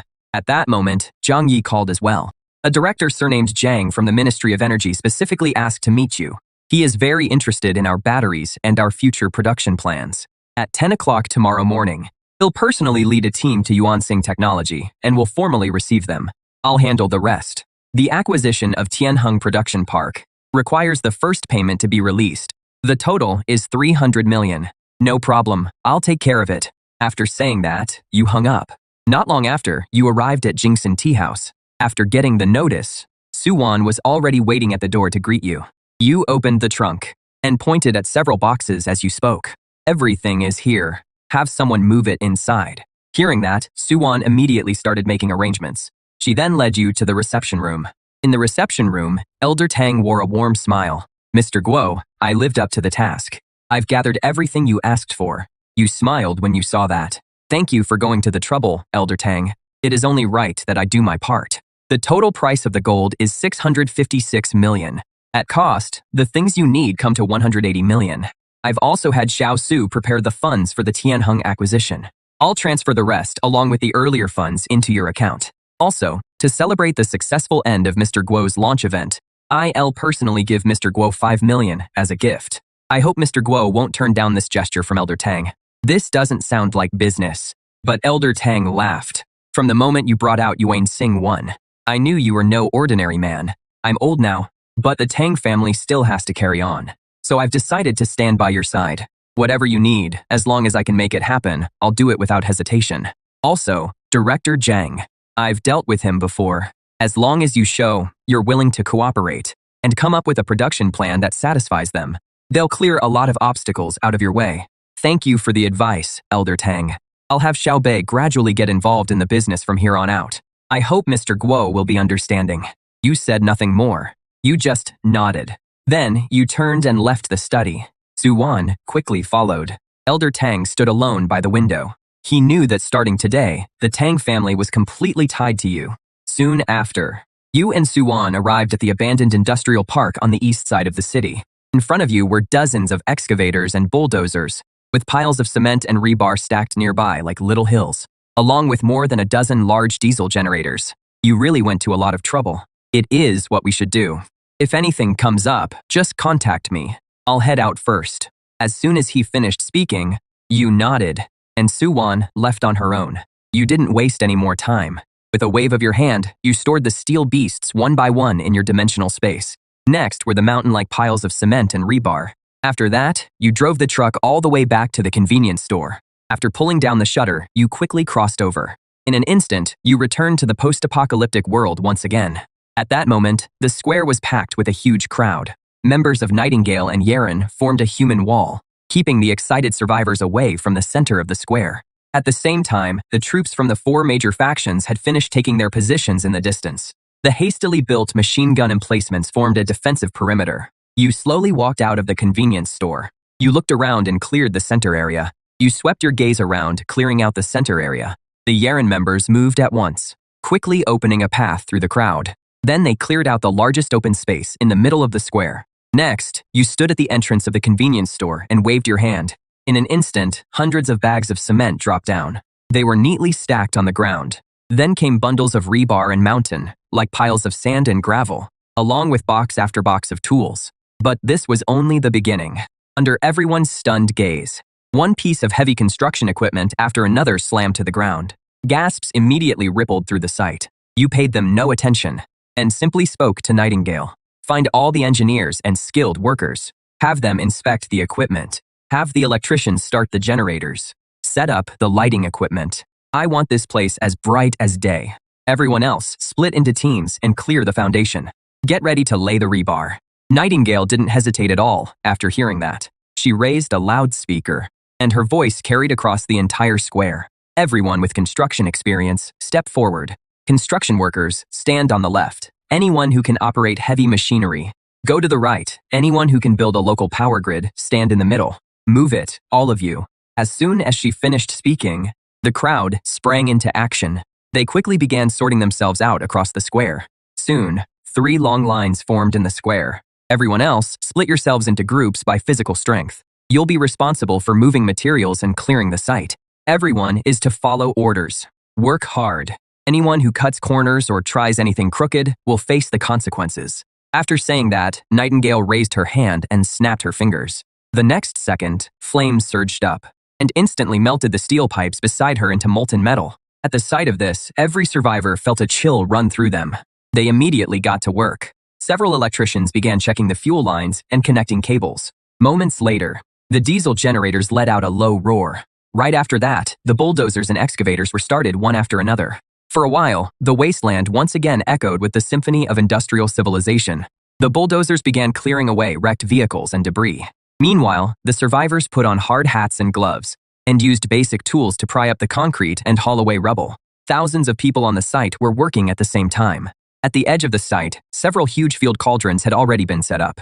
Before long, the smell of meat soup drifted across the entire square. It became everyone's strongest motivation. At this moment, inside the Ark's command room, the chief, the captain, and Bailu stood side by side. Staring at the electronic screen, one of them said grimly, "He isn't just building a city. He is creating a new order." The people inside the city were building with hope, while the soldiers outside fought to protect that hope. Soon, night fell, but the central square was as bright as day. Sparks flew from the rebar under the cutting machines. Bulldozers pushed discarded concrete into deep pits. The workers shouted in rhythm as they carried the foundation rebar into the trenches. For a moment, it felt like everything had gone back to the days before the apocalypse. At that moment, an awakened fighter from the Nightblade squad shouted, "Stay sharp. The sooner we finish, the sooner we eat." Outside the construction site, along the ring-shaped defensive line, a commander was using his rifle to pick off zombies with precision. He shouted, "Hold the line. Don't let the zombies get close, or I'll kick your ass." As soon as he finished speaking, Nightingale appeared behind the defensive line. "Mr. Guo, send your representatives to settle today's payment." Hearing that, the 4 commanders lit up with joy. They followed Nightingale toward the center of the square, and you were standing at the entrance of the convenience store. When you saw the group approach, you casually raised a hand and waved it, and several small mountains of supplies appeared out of thin air. There were more than 200 cases of canned luncheon meat, along with compressed biscuits and purified water. Then came medicine for treating external injuries, and even aged strong liquor, along with more than 100 cartons of cigarettes. The 4 commanders stood there, dumbfounded. "This is the payment for the first day. The 4 of your factions can split it evenly. How you haul it away?" and divide it up as your business. After saying that, you turned and walked back into the convenience store. The 4 representatives were left standing there. After a long while, the 4 of them snapped out of it and immediately barked into their communicators. Get people over here to move the supplies, now. There are canned goods, cigarettes, liquor, everything. At once, the soldiers' excited cheers rang out across the encampment. Soon, trucks from the 4 major factions came roaring in. Under their representatives' orders, they began frantically loading the supplies. Just as the whole square was caught up in the joy of the harvest, a scream suddenly came over the public channel. A lion pack is attacking Block 3 on the east side. There are too many to count. At that moment, the smiles on the soldiers' faces instantly froze. The survivors at the construction site also started to panic. But Scorpion snatched the communicator and shouted, "Bang every can you just got. Hold your guns steady. Fire hard and set up the first line of defense up front." As soon as he finished speaking, the other commanders quickly gave the same order. The soldiers' morale surged to an all-time high. They quickly moved into combat positions and aimed their guns at the end of the street. However, panic began to spread across the construction site. The survivors dropped their tools and instinctively tried to run. Just then, Nightingale's voice rang out. "Anyone who runs now dies. Mr. Guo is watching from the rear. The construction site is the safest place. If you want to live, keep working." As soon as she said that, the crowd calmed down a little, but the fear was still spreading. By then, the tremors in the ground were becoming clearer and clearer. At the end of the street, the lion pack poured out like a flood. The next second, dozens of machine guns along the ring-shaped defense line opened fire at once. The dense rain of bullets tore hole after hole through the zombie horde. At the same time, explosions echoed through the night sky. The soldiers held the horde 200 meters away, but there were simply too many of them. The battle gradually fell into a stalemate. Just then, a heavy boom came from the rear of the horde. A giant mutated zombie stepped out. Its entire body was covered in a hardened shell. It completely shrugged off the grenades and charged straight at Rockbase's defensive line. Then a streak of fire shot from Nightingale's hand. The mutated zombie's head was pierced instantly. Then, carried by its momentum, it started to roll, and finally slammed into the fortifications, sending sandbags and barricades flying in all directions. But that monster never got back up. At that moment, the other awakened ones also sprang into action. For a moment, all kinds of abilities exploded through the zombie horde. However, the street was simply too wide. The zombie horde couldn't be wiped out quickly in one concentrated attack. On the comms channel, roars and cries for help were all mixed together. The battle grew more and more brutal. Even though the soldiers fought bravely, gaps in the defensive line still inevitably appeared. Dozens of zombies broke through the wall of fire and charged at the line. The soldiers had no choice but to fight them hand to hand. As more and more zombies poured in, the entire defensive line was on the verge of collapse. At the construction site, the survivors huddled together and trembled at the sight. Even Yang's face turned grim. Just then, you walked out of the convenience store. The next second, you vanished. Then, you reappeared dozens of meters away. After several flashes, you reached the high ground and calmly looked down at the incoming zombie horde. At the sight of this, everyone turned to look at you. Then, a wooden crate appeared in front of you and shattered. In an instant, dozens of steel balls poured out. They hovered in midair. Then, you lightly waved your hand at the zombie horde. A metal stream made of dozens of steel balls shot straight out. The sound even drowned out the rapid gunfire. In an instant, the zombies in front of the line were pierced and ripped apart. Right after that, a second wave of steel balls shot out. Then came the third wave. Where the fourth metal torrent passed, it crushed everything in its path. You were like a human Gatling gun, single-handedly clearing out the horde within 50 meters of the defensive line. At that moment, the entire square fell into an eerie silence. Only the generators remained, and the heavy air was thick with the smell of blood. A moment later, you slowly descended from above. Everyone's eyes were fixed on you, as if they had just witnessed a miracle. But you only spoke calmly. "Keep working." Yang was the first to snap out of it. Her voice rang across the whole area through the loudspeaker. "Get up and get back to work. Mr. Guo, we don't feed idle people here." The next second, the crowd began to stir. The survivors quickly went back to work. A deep sense of awe rose in everyone's heart. Inside the Hanshi stronghold, King Yama felt helpless as he watched the live feed. After a long silence, he picked up the communicator. "Carry out my order. From this moment on, Pan Shi, everyone is to follow Mr. Gulao's orders without question." At the same time, inside the lighthouse outpost, the scholar in white had already figured out that you had two abilities. He sent his analysis report back to headquarters, but got only one reply. Stop all probing. Meet all of Mr. Guo's needs. At that moment, you sat in a chair inside the convenience store, replaying what had just happened in your mind. You knew very well that leaving the convenience store on your own was risky, but there was also a reason you chose to act in person. If a gap opened in the defense line, casualties were inevitable, and it also gave you a chance to intimidate everyone. But more importantly, it gave the 4 leaders an answer, letting them know you weren't limited to staying inside the convenience store. The high spirits at the construction site showed that this first show was a huge success. That was the only rule in the apocalypse. Thinking of that, you messaged Nightingale. Go clean up the battlefield. Bring back the crystal cores. After hearing this, Nightingale quickly gathered the Nightblade squad, and then gave the order to collect the crystal cores. The Nightblade members moved out at once when they heard the order. Seeing this, the 4 commanders also told their soldiers to help. So, in less than half an hour, the battlefield was completely cleaned up. Nightingale carried more than a dozen buckets of energy crystal cores to the entrance of the convenience store. But you gave the pile of crystal cores a light wave of your hand, and in an instant, half of them disappeared. The other half stayed in the buckets. You looked at Scorpion and the other 3 commanders. The 4 of you can split these among your forces. At your words, all 4 of them held their breath. Mr. Guo, you were the one who handled most of this battle. It wouldn't be right for us to take this much. Hearing that, you waved your hand. Anyone who fought deserves credit. Then, thank you, Mr. Guo. The other 3 quickly thanked you as well. After that, the 4 of them split up the crystal cores.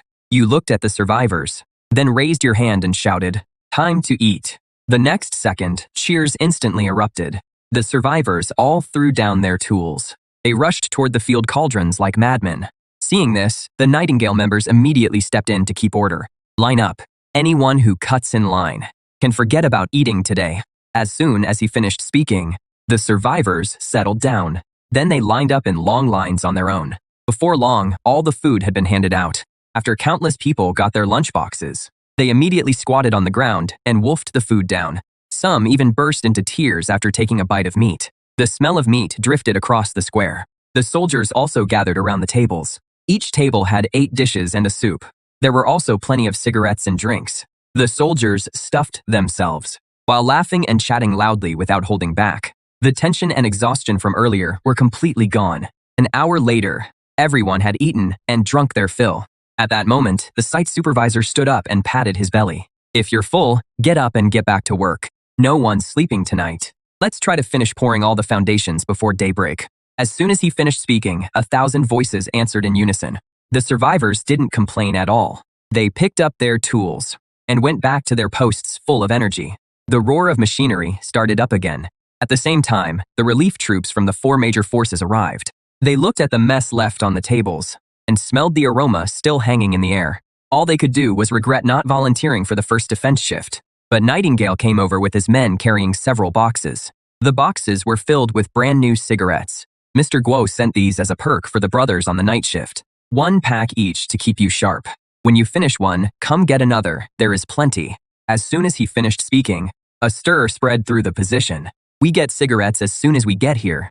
Mr. Guo is really generous. After the soldiers got their brand new cigarettes, their annoyance and complaints instantly disappeared. Excitement took their place. For a while, countless wisps of smoke rose into the air. A blissful look spread across everyone's faces. By 3 in the morning, the noise at the construction site hadn't died down. Instead, it only grew louder. Several huge concrete mixer trucks rumbled loudly. A moment later, gray concrete would flow through the delivery pipes and be poured precisely into the deep foundation pits. The site supervisor stood off to the side, watching it all excitedly. Just then, a Nightblade member walked over to the old supervisor. "Mr. Guo, someone's looking for you." The supervisor froze for a moment when he heard that. But then he quickly headed for the convenience store. At that moment, you were sitting in a chair by the door. The supervisor stopped at the entrance and said respectfully, "Mr. Guo, what did you need me for?" You nodded.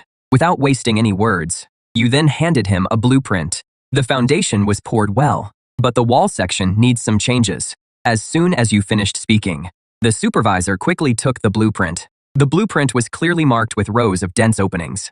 Before the supervisor could ask, you said calmly, "Leave firing ports and internal passageways inside the wall. Build battlements and watchtowers on top. Leave conduits for electrical cables. to make it easier to install cameras and searchlights. I want this wall not only to stop zombies, but to kill them too.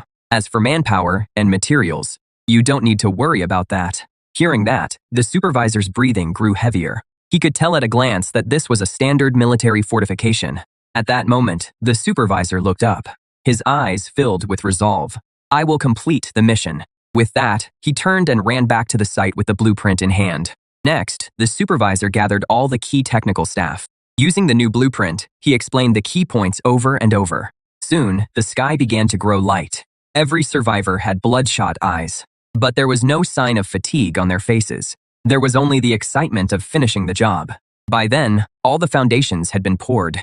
Several engineers gathered around the blueprint and used steel to make oddly shaped molds. These molds would be fixed between the wall's steel framework. Then they would just need to wait for the concrete wall to be poured, and it would form standard firing ports and passageways. The construction is now several times harder than before, yet not a single person complained. They all knew this solid wall would be everyone's hope for survival. Before long, the crane slowly lifted the first section of the wall and carefully set it onto the foundation. It lined up perfectly with the embedded rebar. At that moment, thunderous cheers erupted across the entire site. The survivors waved the tools in their hands, and even their red eyes filled with tears. They looked excitedly at the results of their hard work. Even the soldiers passing by during the shift change on the defensive line stopped and stared. They saw the tremendous changes at the construction site, and every one of them marveled at how strong the city wall was. Just then, the smell of food drifted through the air again. At the same time, Nightingale's voice rang out. Everyone, come get breakfast. Several tables were piled with food. There was steaming hot rice porridge and freshly steamed meat buns. At the sight of it, the workers immediately set down their tools and lined up on their own. This time, no one wolfed down their food. They ate slowly and calmly, as if they had returned to the peaceful life they once had. At that moment, you walked out of the convenience store and called Nightingale to the door. I'm leaving. I'll be gone for about 12 hours. While I'm away, you'll be fully in charge here. Construction can't stop. Coordinate the defenses of the 4 major factions as well. Keep recruiting.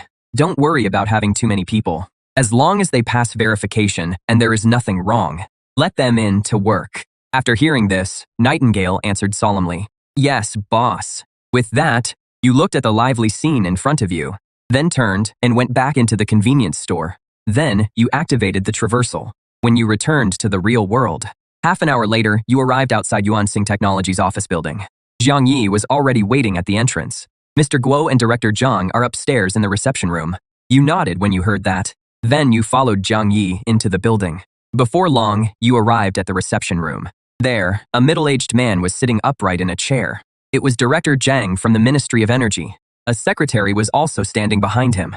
When Director Zhang saw you, he stood up. Mr. Guo, you're quite young and accomplished. You smiled and reached out your hand as well. Hello, Director Zhang. Then, both sides took their seats.